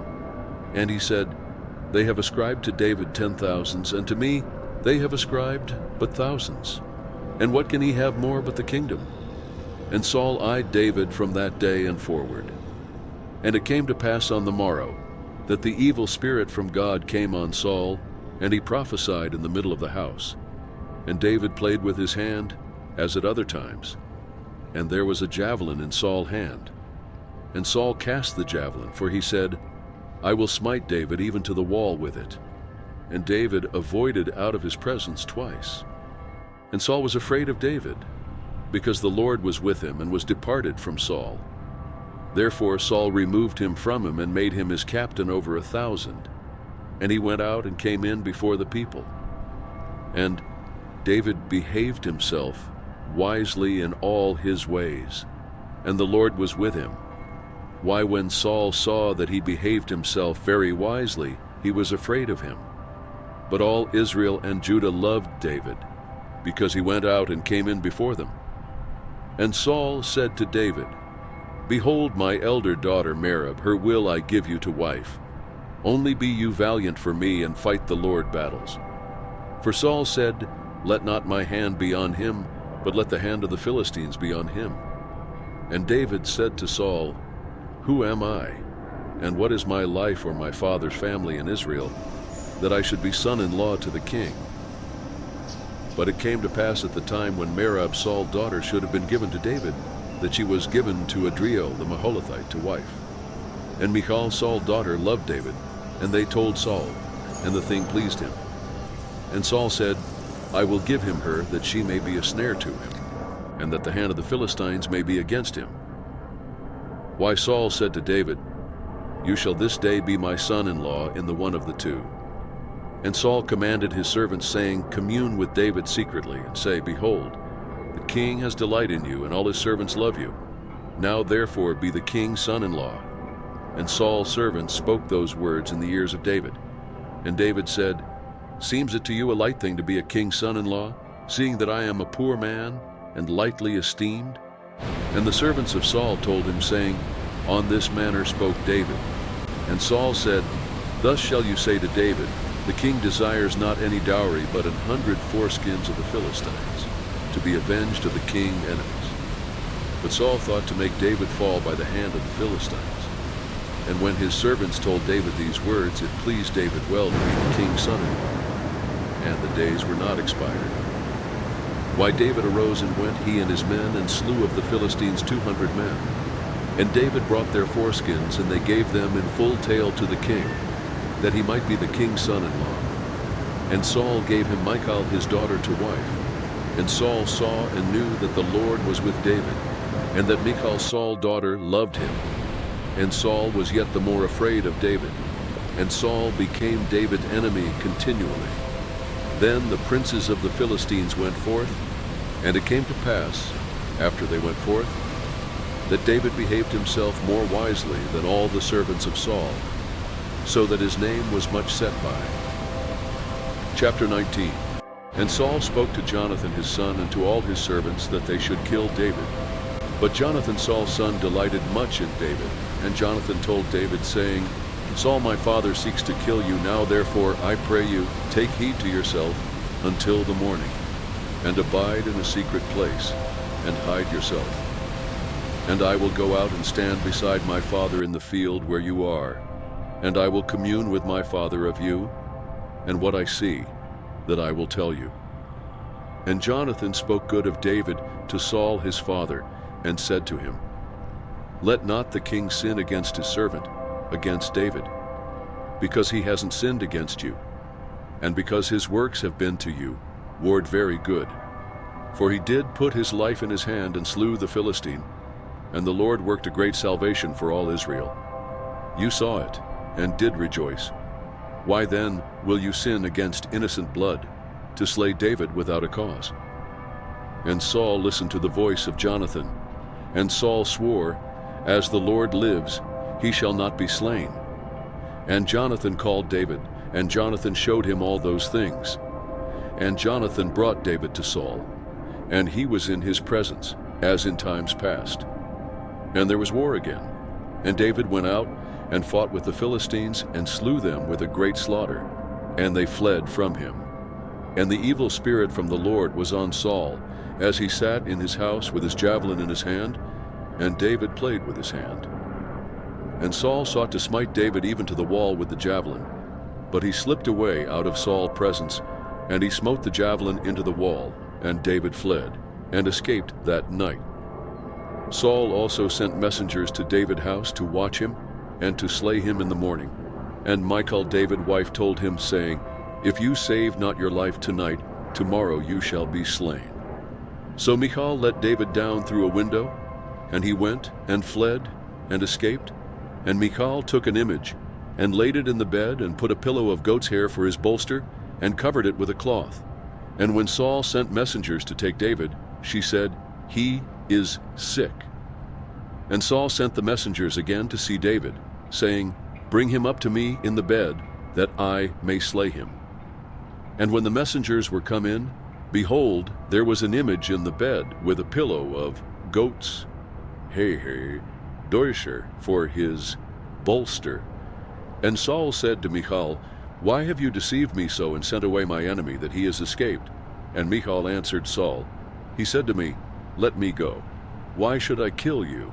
So David fled and escaped, and came to Samuel to Ramah, and told him all that Saul had done to him. And he and Samuel went and dwelled in Naioth.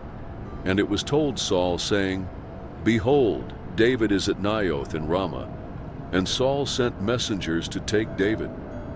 And when they saw the company of the prophets prophesying, and Samuel standing as appointed over them, the Spirit of God was on the messengers of Saul, and they also prophesied. And when it was told Saul, he sent other messengers, and they prophesied likewise. And Saul sent messengers again the third time, and they prophesied also. Then went he also to Ramah, and came to a great well that is in Seshu. And he asked and said, Where are Samuel and David? And one said, Behold, they be at Naioth in Ramah. And he went thither to Naioth in Ramah, and the Spirit of God was on him also. And he went on and prophesied, until he came to Naioth in Ramah. And he stripped off his clothes also, and prophesied before Samuel in like manner, and lay down naked all that day and all that night. Why, they say, is Saul also among the prophets? Chapter 20. And David fled from Naioth in Ramah, and came and said before Jonathan, What have I done? What is my iniquity? And what is my sin before your father, that he seeks my life?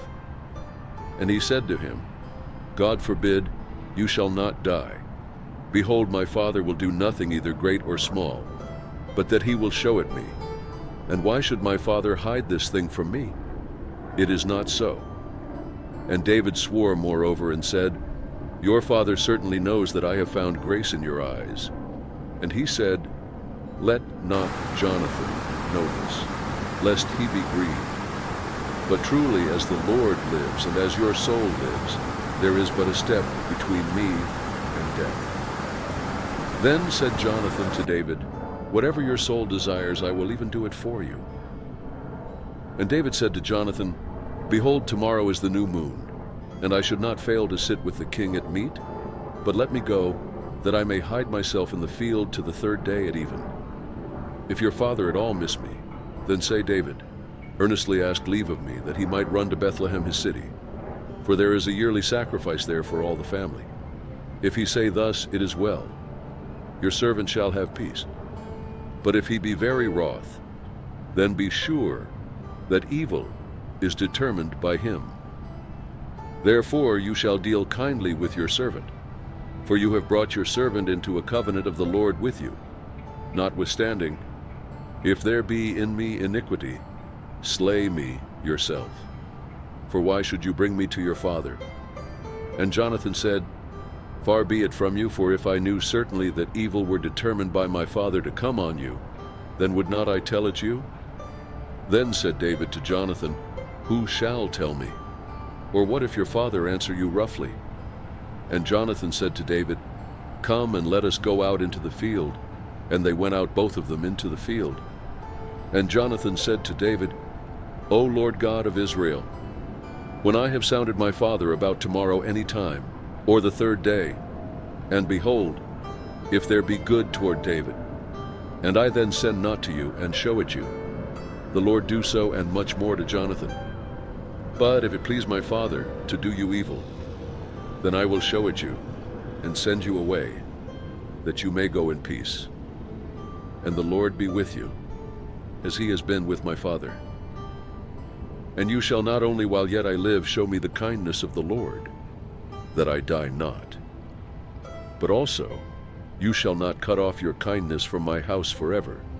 No, not when the Lord has cut off the enemies of David every one from the face of the earth. So Jonathan made a covenant with the house of David, saying, Let the Lord even require it at the hand of David's enemies. And Jonathan caused David to swear again, because he loved him, for he loved him as he loved his own soul. Then Jonathan said to David, Tomorrow is the new moon, and you shall be missed because your seat will be empty. And when you have stayed 3 days, then you shall go down quickly and come to the place where you did hide yourself when the business was in hand, and shall remain by the stone Azel. And I will shoot 3 arrows on the side thereof, as though I shot at a mark. And behold, I will send a lad, saying, Go, find out the arrows. If I expressly say to the lad, Behold, the arrows are on this side, if you take them, then come you, for there is peace to you and no hurt, as the Lord lives. But if I say thus to the young man, Behold, the arrows are beyond you, go your way, for the Lord has sent you away. And as touching the matter which you and I have spoken of, behold, the Lord be between you and me forever. So David hid himself in the field, and when the new moon was come, the king sat him down to eat meat. And the king sat on his seat, as at other times, even on a seat by the wall. And Jonathan arose, and Abner sat by Saul's side, and David's place was empty. Nevertheless Saul spoke not anything that day, for he thought, Something has befallen him, he is not clean. Surely he is not clean. And it came to pass on the morrow, which was the 2nd day of the month, that David's place was empty. And Saul said to Jonathan his son, Why comes not the son of Jesse to meat, neither yesterday nor today? And Jonathan answered Saul, David earnestly asked leave of me to go to Bethlehem. And he said, Let me go, I pray you, for our family has a sacrifice in the city. And my brother, he has commanded me to be there. And now, if I have found favor in your eyes, let me get away, I pray you, and see my brothers. Therefore he comes not to the king's table. Then Saul's anger was kindled against Jonathan, and he said to him, "You son of the perverse, rebellious woman, do not I know that you have chosen the son of Jesse to your own confusion, and to the confusion of your mother's nakedness? For as long as the son of Jesse lives on the ground, you shall not be established, nor your kingdom.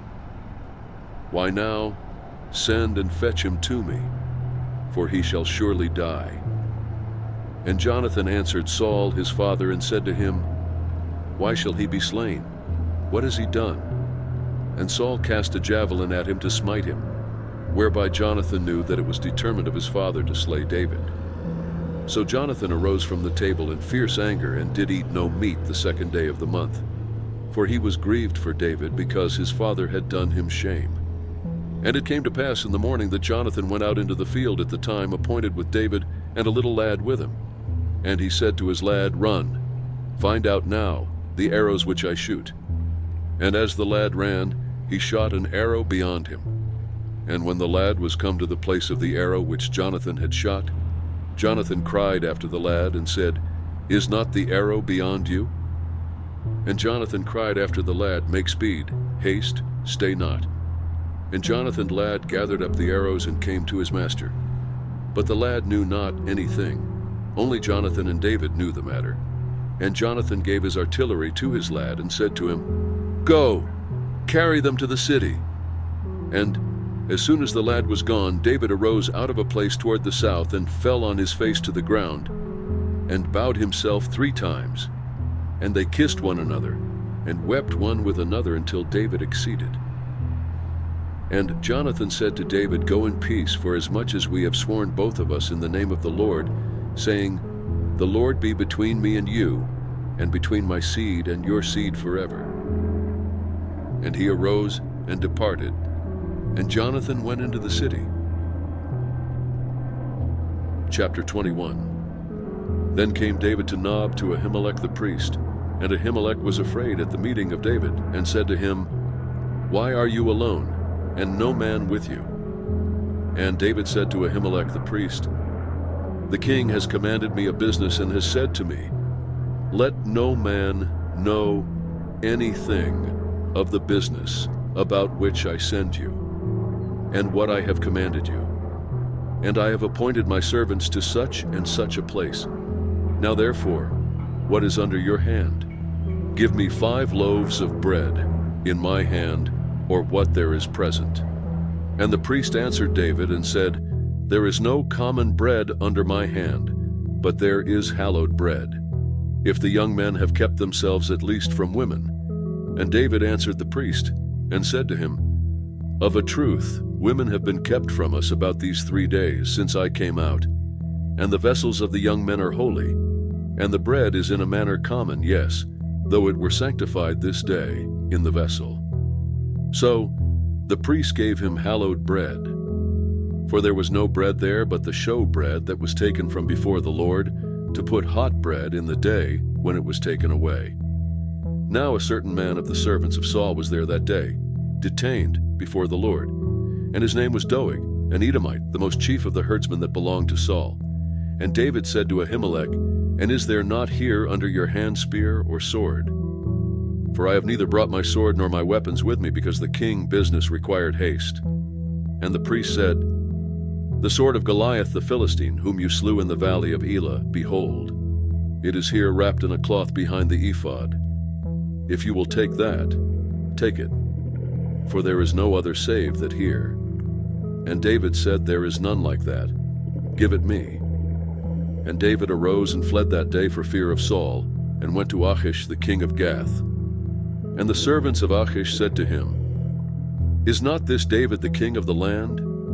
Did they not sing one to another of him in dances, saying, 'Saul has slain his thousands, and David his 10,000s?' And David laid up these words in his heart, and was sore afraid of Achish the king of Gath. And he changed his behavior before them, and feigned himself mad in their hands, and scrabbled on the doors of the gate, and let his spittle fall down on his beard. Then said Achish to his servants, 'See, you see the man is mad. Why then have you brought him to me? Have I need of mad men, that you have brought this fellow to play the mad man in my presence?' Shall this fellow come into my house? Chapter 22. David therefore departed there and escaped to the cave Adullam. And when his brothers and all his father's house heard it, they went down thither to him. And every one that was in distress, and every one that was in debt, and every one that was discontented gathered themselves to him, and he became a captain over them. And there were with him about 400 men. And David went there to Mizpeh of Moab. And he said to the king of Moab, Let my father and my mother, I pray you, come forth and be with you till I know what God will do for me. And he brought them before the king of Moab. And they dwelled with him all the while that David was in the hold. And the prophet Gad said to David, Abide not in the hold, depart, and get you into the land of Judah. Then David departed and came into the forest of Hareth. When Saul heard that David was discovered and the men that were with him, now Saul stayed in Gibeah under a tree in Ramah, having his spear in his hand, and all his servants were standing about him. Then Saul said to his servants that stood about him, Hear now, you Benjamites. Will the son of Jesse give every one of you fields and vineyards, and make you all captains of thousands, and captains of hundreds? That all of you have conspired against me, and there is none that shows me that my son has made a league with the son of Jesse, and there is none of you that is sorry for me, or shows to me that my son has stirred up my servant against me to lie in wait as at this day. Then answered Doeg the Edomite, which was set over the servants of Saul, and said, I saw the son of Jesse coming to Nob, to Ahimelech the son of Ahitub. And he inquired of the Lord for him, and gave him victuals, and gave him the sword of Goliath the Philistine. Then the king sent to call Ahimelech the priest, the son of Ahitub, and all his father house, the priests that were in Nob, and they came all of them to the king. And Saul said, Hear now, you son of Ahitub. And he answered, Here I am, my lord. And Saul said to him, Why have you conspired against me, you and the son of Jesse, in that you have given him bread and a sword, and have inquired of God for him that he should rise against me to lie in wait, as at this day? Then Ahimelech answered the king and said, And who is so faithful among all your servants as David, which is the king's son-in-law, and goes at your bidding, and is honorable in your house? Did I then begin to inquire of God for him? Be it far from me. Let not the king impute anything to his servant, nor to all the house of my father. For your servant knew nothing of all this, less or more. And the king said, You shall surely die, Ahimelech, you, and all your father's house. And the king said to the footmen that stood about him, Turn, and slay the priests of the Lord, because their hand also is with David, and because they knew when he fled and did not show it to me. But the servants of the king would not put forth their hand to fall on the priests of the Lord. And the king said to Doeg, Turn you, and fall on the priests. And Doeg the Edomite turned, and he fell on the priests, and slew on that day 85 persons that did wear a linen ephod. And Nob, the city of the priests, smote he with the edge of the sword, both men and women, children and sucklings, and oxen, and asses, and sheep, with the edge of the sword. And one of the sons of Ahimelech the son of Ahitub, named Abiathar, escaped, and fled after David. And Abiathar showed David that Saul had slain the Lord priests. And David said to Abiathar, I knew it that day when Doeg the Edomite was there, that he would surely tell Saul, I have occasioned the death of all the persons of your father's house. Abide you with me, fear not. For he that seeks my life seeks your life, but with me you shall be in safeguard. Chapter 23. Then they told David, saying, Behold, the Philistines fight against Keilah, and they rob the threshing floors. Therefore David inquired of the Lord, saying, Shall I go and smite these Philistines?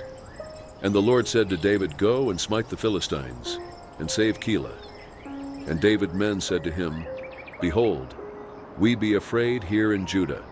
How much more then if we come to Keilah against the armies of the Philistines? Then David inquired of the Lord yet again. And the Lord answered him and said, Arise, go down to Keilah, for I will deliver the Philistines into your hand. So David and his men went to Keilah and fought with the Philistines, and brought away their cattle and smote them with a great slaughter. So David saved the inhabitants of Keilah. And it came to pass, when Abiathar the son of Ahimelech fled to David to Keilah, that he came down with an ephod in his hand.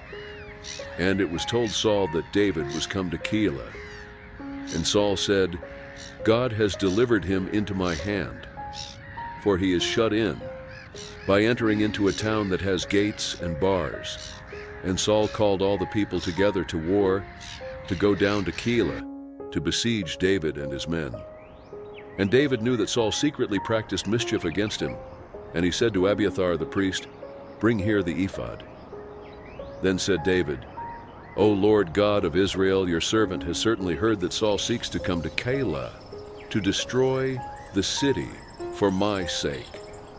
Will the men of Keilah deliver me up into his hand?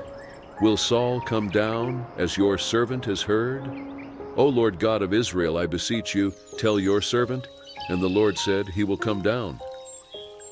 Then said David, Will the men of Keilah deliver me and my men into the hand of Saul? And the Lord said, They will deliver you up. Then David and his men, which were about 600, arose and departed out of Keilah, and went wherever they could go. And it was told Saul that David was escaped from Keilah, and he declined to go forth. And David stayed in the wilderness in strongholds, and remained in a mountain in the wilderness of Ziph. And Saul sought him every day, but God delivered him not into his hand.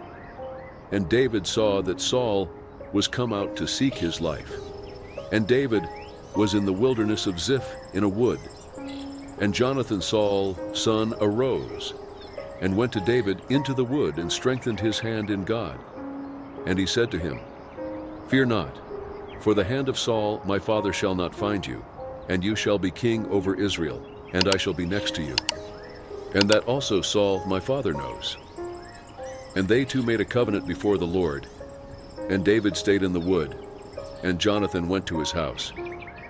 Then came up the Ziphites to Saul to Gibeah, saying, Does not David hide himself with us in strongholds, in the wood in the hill of Hachilah, which is on the south of Jeshimon? Now therefore, O king, come down according to all the desire of your soul to come down, and our part shall be to deliver him into the king's hand. And Saul said, Blessed be you of the Lord, for you have compassion on me. Go, I pray you, prepare yet, and know and see his place where his haunt is, and who has seen him there. For it is told me that he deals very subtly. See therefore, and take knowledge of all the lurking places where he hides himself, and come you again to me with a certainty, and I will go with you. And it shall come to pass, if he be in the land, that I will search him out throughout all the thousands of Judah. And they arose and went to Ziph before Saul. But David and his men were in the wilderness of Maon, in the plain, on the south of Jeshimon. Saul also and his men went to seek him. And they told David why he came down into a rock and stayed in the wilderness of Maon. And when Saul heard that, he pursued after David in the wilderness of Maon. And Saul went on this side of the mountain, and David and his men on that side of the mountain. And David made haste to get away for fear of Saul. For Saul and his men compassed David and his men round about to take them. But there came a messenger to Saul, saying, Haste you, and come, for the Philistines have invaded the land. Why Saul returned from pursuing after David and went against the Philistines. Therefore they called that place Selahammalekoth. And David went up from there and dwelled in strongholds at En-Gedi. Chapter 24. And it came to pass, when Saul was returned from following the Philistines, that it was told him, saying, Behold, David is in the wilderness of En-Gedi. Then Saul took 3,000 chosen men out of all Israel, and went to seek David and his men on the rocks of the wild goats. And he came to the sheepcotes by the way, where was a cave, and Saul went in to cover his feet. And David and his men remained in the sides of the cave. And the men of David said to him, Behold the day of which the Lord said to you, Behold, I will deliver your enemy into your hand, that you may do to him as it shall seem good to you. Then David arose, and cut off the skirt of Saul's robe privately. And it came to pass afterward that David's heart smote him, because he had cut off Saul's skirt. And he said to his men, The Lord forbid that I should do this thing to my master, the Lord anointed, to stretch forth my hand against him. seeing he is the anointed of the Lord." So David stayed his servants with these words and suffered them not to rise against Saul. But Saul rose up out of the cave and went on his way. David also arose afterward and went out of the cave and cried after Saul, saying, "My lord the king." And when Saul looked behind him, David stooped with his face to the earth and bowed himself. And David said to Saul, "Why hear you men words saying, 'Behold, David seeks your hurt'? Behold, this day your eyes have seen how that the Lord had delivered you today into my hand in the cave. And some bade me kill you. But my eye spared you. And I said, I will not put forth my hand against my Lord. For he is the Lord anointed. Moreover, my father, see the skirt of your robe in my hand. For in that I cut off the skirt of your robe, and killed you not. Know you, and see that there is neither evil nor transgression in my hand, and I have not sinned against you. Yet you hunt my soul to take it. The Lord judge between me and you, and the Lord avenge me of you. But my hand shall not be on you. As said the proverb of the ancients, wickedness proceeds from the wicked. But my hand shall not be on you. After whom is the king of Israel come out? After whom do you pursue? After a dead dog, after a flea. The Lord therefore be judge, and judge between me and you, and see, and plead my cause, and deliver me out of your hand. And it came to pass, when David had made an end of speaking these words to Saul, that Saul said, Is this your voice, my son David? And Saul lifted up his voice and wept. And he said to David, You are more righteous than I, for you have rewarded me good, whereas I have rewarded you evil. And you have showed this day how that you have dealt well with me. For as much as when the Lord had delivered me into your hand, you killed me not. For if a man find his enemy, will he let him go well away? Why the Lord reward you good for that you have done to me this day? And now behold, I know well that you shall surely be king, and that the kingdom of Israel shall be established in your hand. Swear now therefore to me by the Lord, that you will not cut off my seed after me, and that you will not destroy my name out of my father's house. And David swore to Saul, and Saul went home. But David and his men got them up to the hold. Chapter 25. And Samuel died, and all the Israelites were gathered together and lamented him and buried him in his house at Ramah. And David arose and went down to the wilderness of Paran.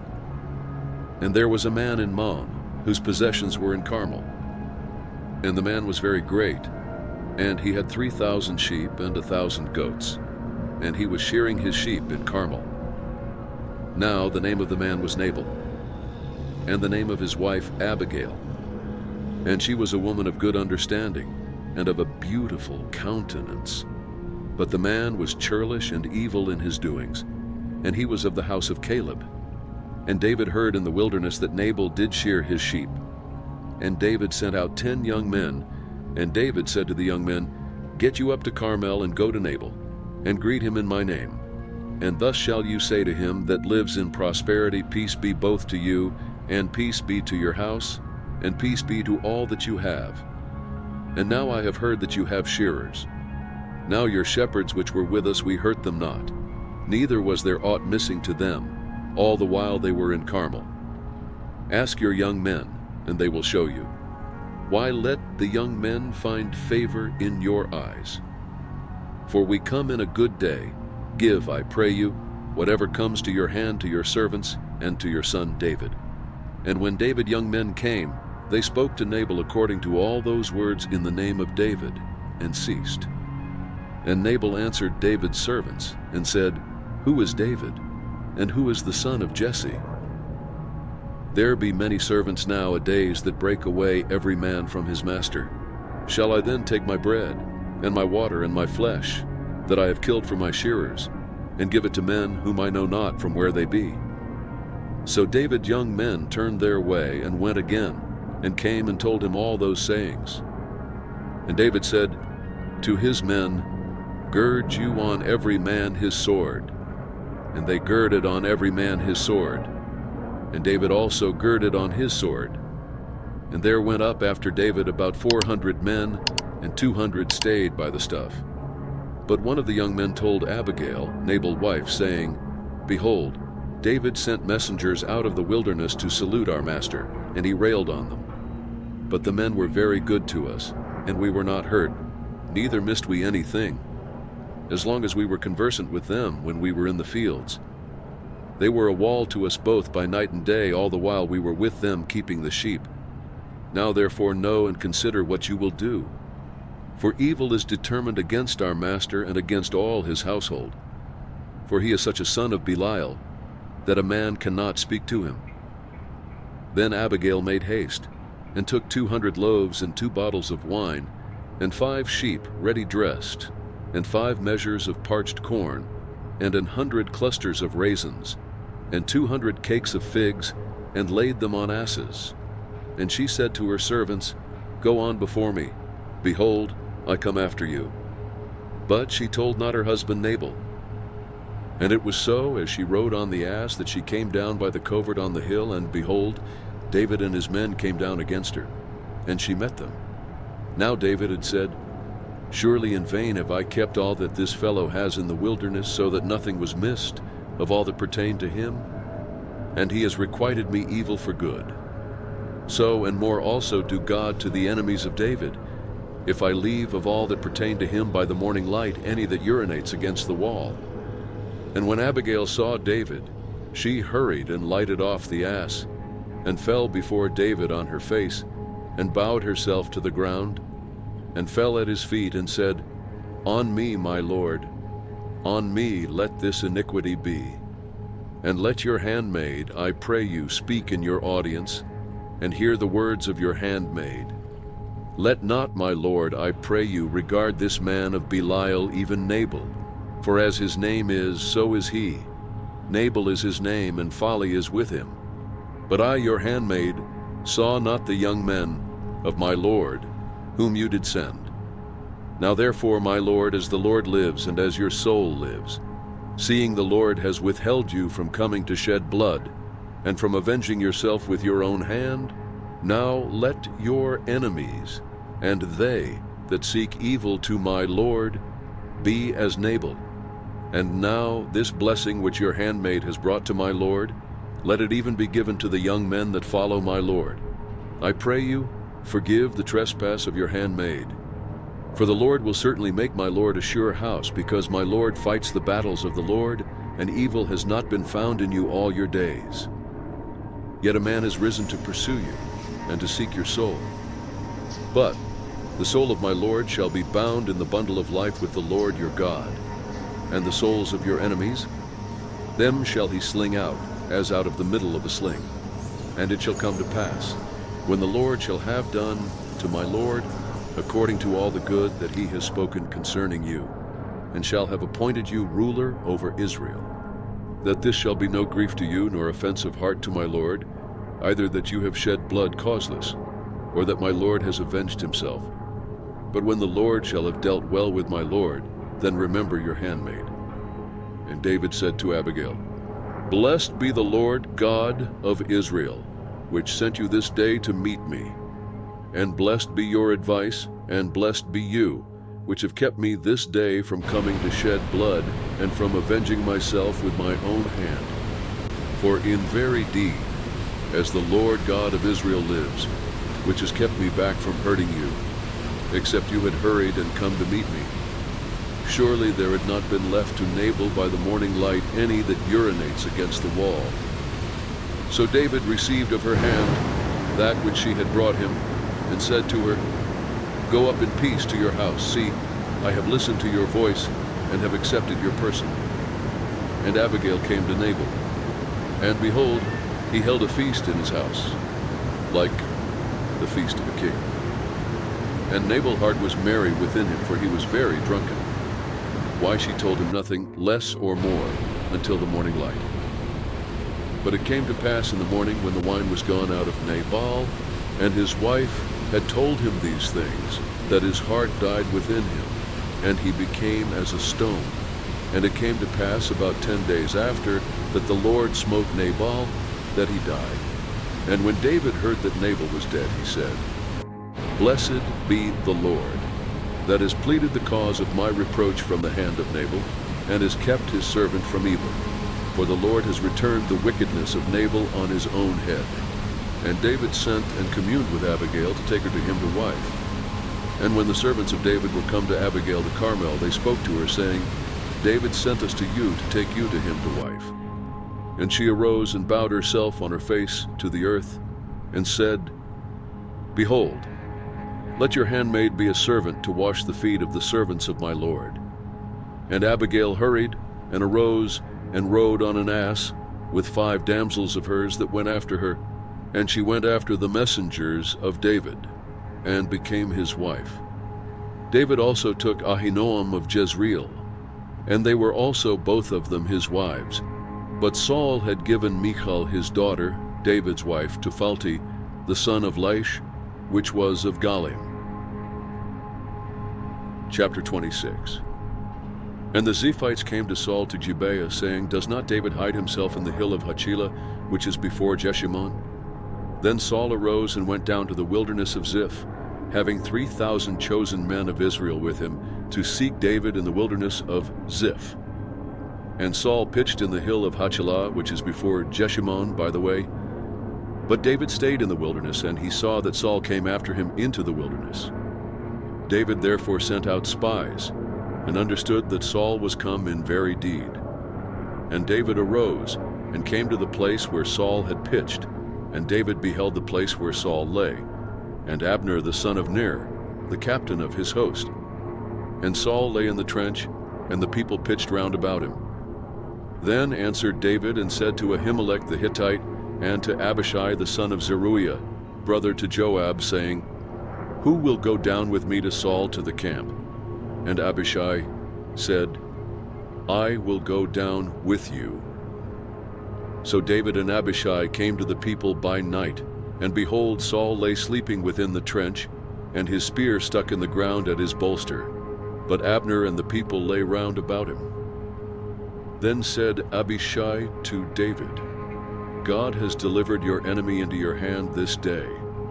Now therefore let me smite him, I pray you, with the spear even to the earth at once, and I will not smite him the second time. And David said to Abishai, Destroy him not. For who can stretch forth his hand against the Lord anointed, and be guiltless? David said furthermore, As the Lord lives, the Lord shall smite him, or his day shall come to die, or he shall descend into battle, and perish. The Lord forbid that I should stretch forth my hand against the Lord anointed. But I pray you, take you now the spear that is at his bolster, and the cruse of water, and let us go. So David took the spear and the cruse of water from Saul's bolster, and they got them away, and no man saw it, nor knew it, neither awaked, for they were all asleep, because a deep sleep from the Lord was fallen on them. Then David went over to the other side, and stood on the top of an hill afar off, a great space being between them. And David cried to the people and to Abner the son of Ner, saying, Answer you not, Abner? Then Abner answered and said, Who are you that cry to the king? And David said to Abner, Are not you a valiant man? And who is like to you in Israel? Why then have you not kept your lord the king? For there came one of the people in to destroy the king your lord. This thing is not good that you have done. As the Lord lives, you are worthy to die, because you have not kept your master, the Lord anointed. And now see where the king's spear is, and the cruse of water that was at his bolster. And Saul knew David's voice, and said, Is this your voice, my son David? And David said, It is my voice, my lord, O king. And he said, Why does my lord thus pursue after his servant? For what have I done? Or what evil is in my hand? Now therefore, I pray you, let my lord the king hear the words of his servant. If the Lord have stirred you up against me, let him accept an offering. But if they be the children of men, cursed be they before the Lord. For they have driven me out this day, from abiding in the inheritance of the Lord, saying, Go, serve other gods. Now therefore let not my blood fall to the earth before the face of the Lord. For the king of Israel is come out to seek a flea, as when one does hunt a partridge in the mountains. Then said Saul, I have sinned. Return, my son David, for I will no more do you harm, because my soul was precious in your eyes this day. Behold, I have played the fool, and have erred exceedingly. And David answered and said, Behold the king's spear, and let one of the young men come over and fetch it. The Lord render to every man his righteousness and his faithfulness. For the Lord delivered you into my hand today, but I would not stretch forth my hand against the Lord anointed. And behold, as your life was much set by this day in my eyes, so let my life be much set by in the eyes of the Lord, and let him deliver me out of all tribulation. Then Saul said to David, Blessed be you, my son David. You shall both do great things, and also shall still prevail. So David went on his way, and Saul returned to his place. Chapter 27. And David said in his heart, I shall now perish one day by the hand of Saul. There is nothing better for me than that I should speedily escape into the land of the Philistines, and Saul shall despair of me to seek me any more in any coast of Israel. So shall I escape out of his hand. And David arose, and he passed over with the 600 men that were with him to Achish, the son of Maoch, king of Gath. And David dwelled with Achish at Gath, he and his men, every man with his household, even David with his 2 wives, Ahinoam the Jezreelitess, and Abigail the Carmelitess, Nabal's wife. And it was told Saul that David was fled to Gath, and he sought no more again for him. And David said to Achish, If I have now found grace in your eyes, let them give me a place in some town in the country, that I may dwell there. For why should your servant dwell in the royal city with you? Then Achish gave him Ziklag that day. Why Ziklag pertains to the kings of Judah to this day. And the time that David dwelled in the country of the Philistines was a full year and 4 months. And David and his men went up and invaded the Geshurites and the Gezrites and the Amalekites. For those nations were of old the inhabitants of the land, as you go to Shur, even to the land of Egypt. And David smote the land, and left neither man nor woman alive, and took away the sheep and the oxen and the asses and the camels and the apparel, and returned and came to Achish. And Achish said, Where have you made a road today? And David said, Against the south of Judah, and against the south of the Jerahmeelites, and against the south of the Kenites. And David saved neither man nor woman alive, to bring tidings to Gath, saying, Lest they should tell on us, saying, So did David, and so will be his manner, all the while he dwells in the country of the Philistines. And Achish believed David, saying, He has made his people Israel utterly to abhor him. Therefore he shall be my servant forever. Chapter 28. And it came to pass in those days that the Philistines gathered their armies together for warfare, to fight with Israel. And Achish said to David, Know you assuredly that you shall go out with me to battle, you and your men. And David said to Achish, Surely you shall know what your servant can do. And Achish said to David, Therefore will I make you keeper of my head forever. Now Samuel was dead, and all Israel had lamented him, and buried him in Ramah, even in his own city. And Saul had put away those that had familiar spirits, and the wizards, out of the land. And the Philistines gathered themselves together, and came and pitched in Shunem. And Saul gathered all Israel together, and they pitched in Gilboa. And when Saul saw the host of the Philistines, he was afraid, and his heart greatly trembled. And when Saul inquired of the Lord answered him not, neither by dreams, nor by Urim, nor by prophets. Then said Saul to his servants, Seek me a woman that has a familiar spirit, that I may go to her and inquire of her. And his servants said to him, Behold, there is a woman that has a familiar spirit at Endor. And Saul disguised himself and put on other raiment. And he went, and 2 men with him. And they came to the woman by night, and he said, I pray you, divine to me by the familiar spirit, and bring me him up, whom I shall name to you. And the woman said to him, Behold, you know what Saul has done, how he has cut off those that have familiar spirits and the wizards out of the land. Why then lay you a snare for my life to cause me to die? And Saul swore to her by the Lord, saying, As the Lord lives, there shall no punishment happen to you for this thing. Then said the woman, Whom shall I bring up to you? And he said, Bring me up Samuel. And when the woman saw Samuel, she cried with a loud voice. And the woman spoke to Saul, saying, Why have you deceived me? For you are Saul. And the king said to her, Be not afraid, for what saw you? And the woman said to Saul, I saw gods ascending out of the earth. And he said to her, What form is he of? And she said, An old man comes up, and he is covered with a mantle. And Saul perceived that it was Samuel, and he stooped with his face to the ground and bowed himself. And Samuel said to Saul, Why have you disquieted me, to bring me up? And Saul answered, I am sore distressed, for the Philistines make war against me, and God is departed from me, and answers me no more, neither by prophets nor by dreams. Therefore I have called you, that you may make known to me what I shall do.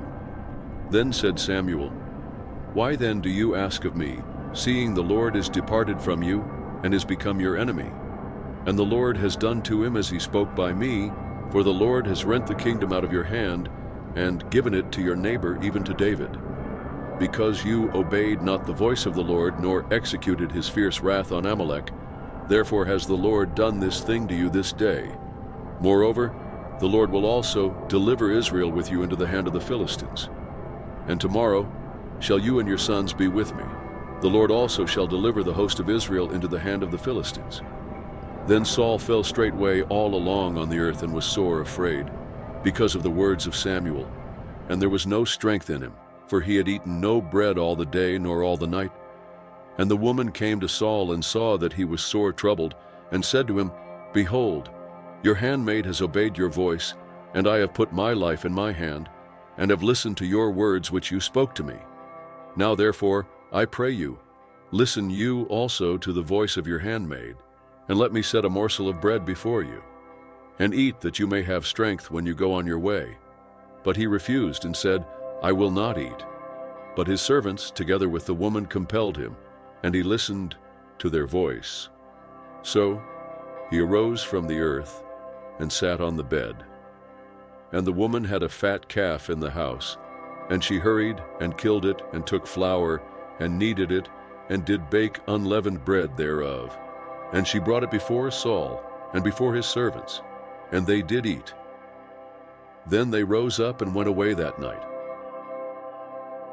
Chapter 29. Now the Philistines gathered together all their armies to Aphek, and the Israelites pitched by a fountain which is in Jezreel. And the lords of the Philistines passed on by hundreds and by thousands, but David and his men passed on in the rear guard with Achish. Then said the princes of the Philistines, What do these Hebrews here? And Achish said to the princes of the Philistines, Is not this David, the servant of Saul, the king of Israel, which has been with me these days, or these years? And I have found no fault in him, since he fell to me to this day. And the princes of the Philistines were wroth with him. And the princes of the Philistines said to him, Make this fellow return, that he may go again to his place which you have appointed him, and let him not go down with us to battle, lest in the battle he be an adversary to us. For with which should he reconcile himself to his master? Should it not be with the heads of these men? Is not this David, of whom they sang one to another in dances, saying, Saul slew his thousands, and David his 10,000s? Then Achish called David and said to him, Surely as the Lord lives, you have been upright, and your going out and your coming in with me in the host is good in my sight. For I have not found evil in you since the day of your coming to me to this day. Nevertheless, the Lord's favor you not, Why now return and go in peace, that you displease not the lords of the Philistines? And David said to Achish, But what have I done? And what have you found in your servant so long as I have been with you to this day, that I may not go fight against the enemies of my lord the king? And Achish answered and said to David, I know that you are good in my sight as an angel of God, notwithstanding the princes of the Philistines have said, He shall not go up with us to the battle. Why now? Rise up early in the morning with your master's servants that are come with you. And as soon as you be up early in the morning and have light, depart. So David and his men rose up early to depart in the morning, to return into the land of the Philistines. And the Philistines went up to Jezreel. Chapter 30. And it came to pass, when David and his men were come to Ziklag on the third day, that the Amalekites had invaded the south, and Ziklag, and smitten Ziklag, and burned it with fire, and had taken the women captives that were therein. They slew not any, either great or small, but carried them away, and went on their way. So David and his men came to the city, and behold, it was burned with fire, and their wives and their sons and their daughters were taken captives. Then David and the people that were with him lifted up their voice and wept, until they had no more power to weep. And David 2 wives were taken captives, Ahinoam the Jezreelitess, and Abigail the wife of Nabal the Carmelite. And David was greatly distressed, for the people spoke of stoning him, because the soul of all the people was grieved, every man for his sons and for his daughters. But David encouraged himself in the Lord, his God. And David said to Abiathar, the priest Ahimelech's son, I pray you bring me here the ephod. And Abiathar brought thither the ephod to David. And David inquired at the Lord, saying, Shall I pursue after this troop? Shall I overtake them? And he answered him, Pursue, for you shall surely overtake them, and without fail recover all. So David went, he and the 600 men that were with him, and came to the brook Besor, where those that were left behind stayed. But David pursued, he and 400 men, for 200 stayed behind, which were so faint that they could not go over the brook Besor. And they found an Egyptian in the field, and brought him to David, and gave him bread. And he did eat. And they made him drink water. And they gave him a piece of a cake of figs, and 2 clusters of raisins. And when he had eaten, his spirit came again to him. For he had eaten no bread, nor drunk any water 3 days and 3 nights. And David said to him, To whom belong you, and from where are you? And he said, I am a young man of Egypt, servant to an Amalekite. And my master left me, because 3 days ago I fell sick. We made an invasion on the south of the Cherethites, and on the coast which belongs to Judah, and on the south of Caleb. And we burned Ziklag with fire. And David said to him, Can you bring me down to this company? And he said, Swear to me by God, that you will neither kill me, nor deliver me into the hands of my master, and I will bring you down to this company. And when he had brought him down, behold, they were spread abroad on all the earth, eating and drinking and dancing, because of all the great spoil that they had taken out of the land of the Philistines, and out of the land of Judah. And David smote them from the twilight even to the evening of the next day. And there escaped not a man of them, save 400 young men, which rode on camels and fled. And David recovered all that the Amalekites had carried away. And David rescued his 2 wives. And there was nothing lacking to them, neither small nor great, neither sons nor daughters, neither spoil nor anything that they had taken to them. David recovered all. And David took all the flocks and the herds which they drove before those other cattle, and said, This is David's spoil. And David came to the 200 men which were so faint that they could not follow David, whom they had made also to abide at the brook Besor. And they went forth to meet David, and to meet the people that were with him. And when David came near to the people, he saluted them. Then answered all the wicked men and men of Belial, of those that went with David, and said, Because they went not with us, We will not give them aught of the spoil that we have recovered, save to every man his wife and his children, that they may lead them away and depart. Then said David, You shall not do so, my brothers, with that which the Lord has given us, who has preserved us and delivered the company that came against us into our hand. For who will listen to you in this matter? But as his part is that goes down to the battle, so shall his part be that tarries by the stuff. They shall part alike. And it was from that day forward that he made it a statute and an ordinance for Israel to this day.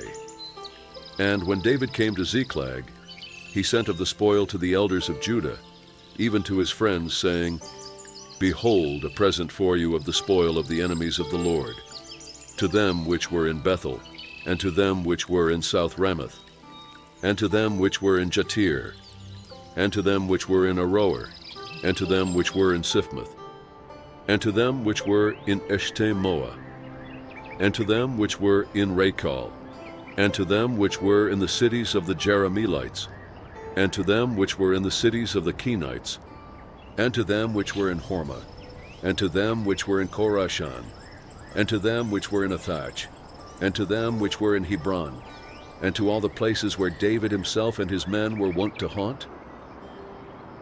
Chapter 31. Now the Philistines fought against Israel, and the men of Israel fled from before the Philistines and fell down slain in Mount Gilboa. And the Philistines followed hard on Saul and on his sons. And the Philistines slew Jonathan and Abinadab and Melchisheph, Saul's sons. And the battle went sore against Saul, and the archers hit him, and he was sore wounded of the archers. Then said Saul to his armor-bearer, Draw your sword, and thrust me through therewith, lest these uncircumcised come and thrust me through, and abuse me. But his armor-bearer would not, for he was sore afraid. Therefore Saul took a sword and fell on it. And when his armor-bearer saw that Saul was dead, he fell likewise on his sword, and died with him. So Saul died, and his 3 sons, and his armor-bearer, and all his men, that same day together.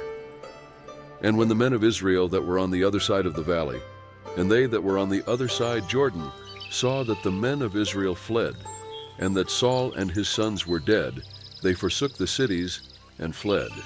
And the Philistines came and dwelled in them. And it came to pass on the morrow, when the Philistines came to strip the slain, that they found Saul and his 3 sons fallen in Mount Gilboa. And they cut off his head and stripped off his armor, and sent into the land of the Philistines round about, to publish it in the house of their idols and among the people. And they put his armor in the house of Ashtaroth, and they fastened his body to the wall of Bethshan. And when the inhabitants of Jabesh-Gilead heard of that which the Philistines had done to Saul, all the valiant men arose and went all night, and took the body of Saul and the bodies of his sons from the wall of Bethshan, and came to Jabesh, and burnt them there. And they took their bones, and buried them under a tree at Jabesh, and fasted 7 days. If you like the content, don't forget to leave a like, comment, share, and subscribe to the channel so you don't miss the next videos.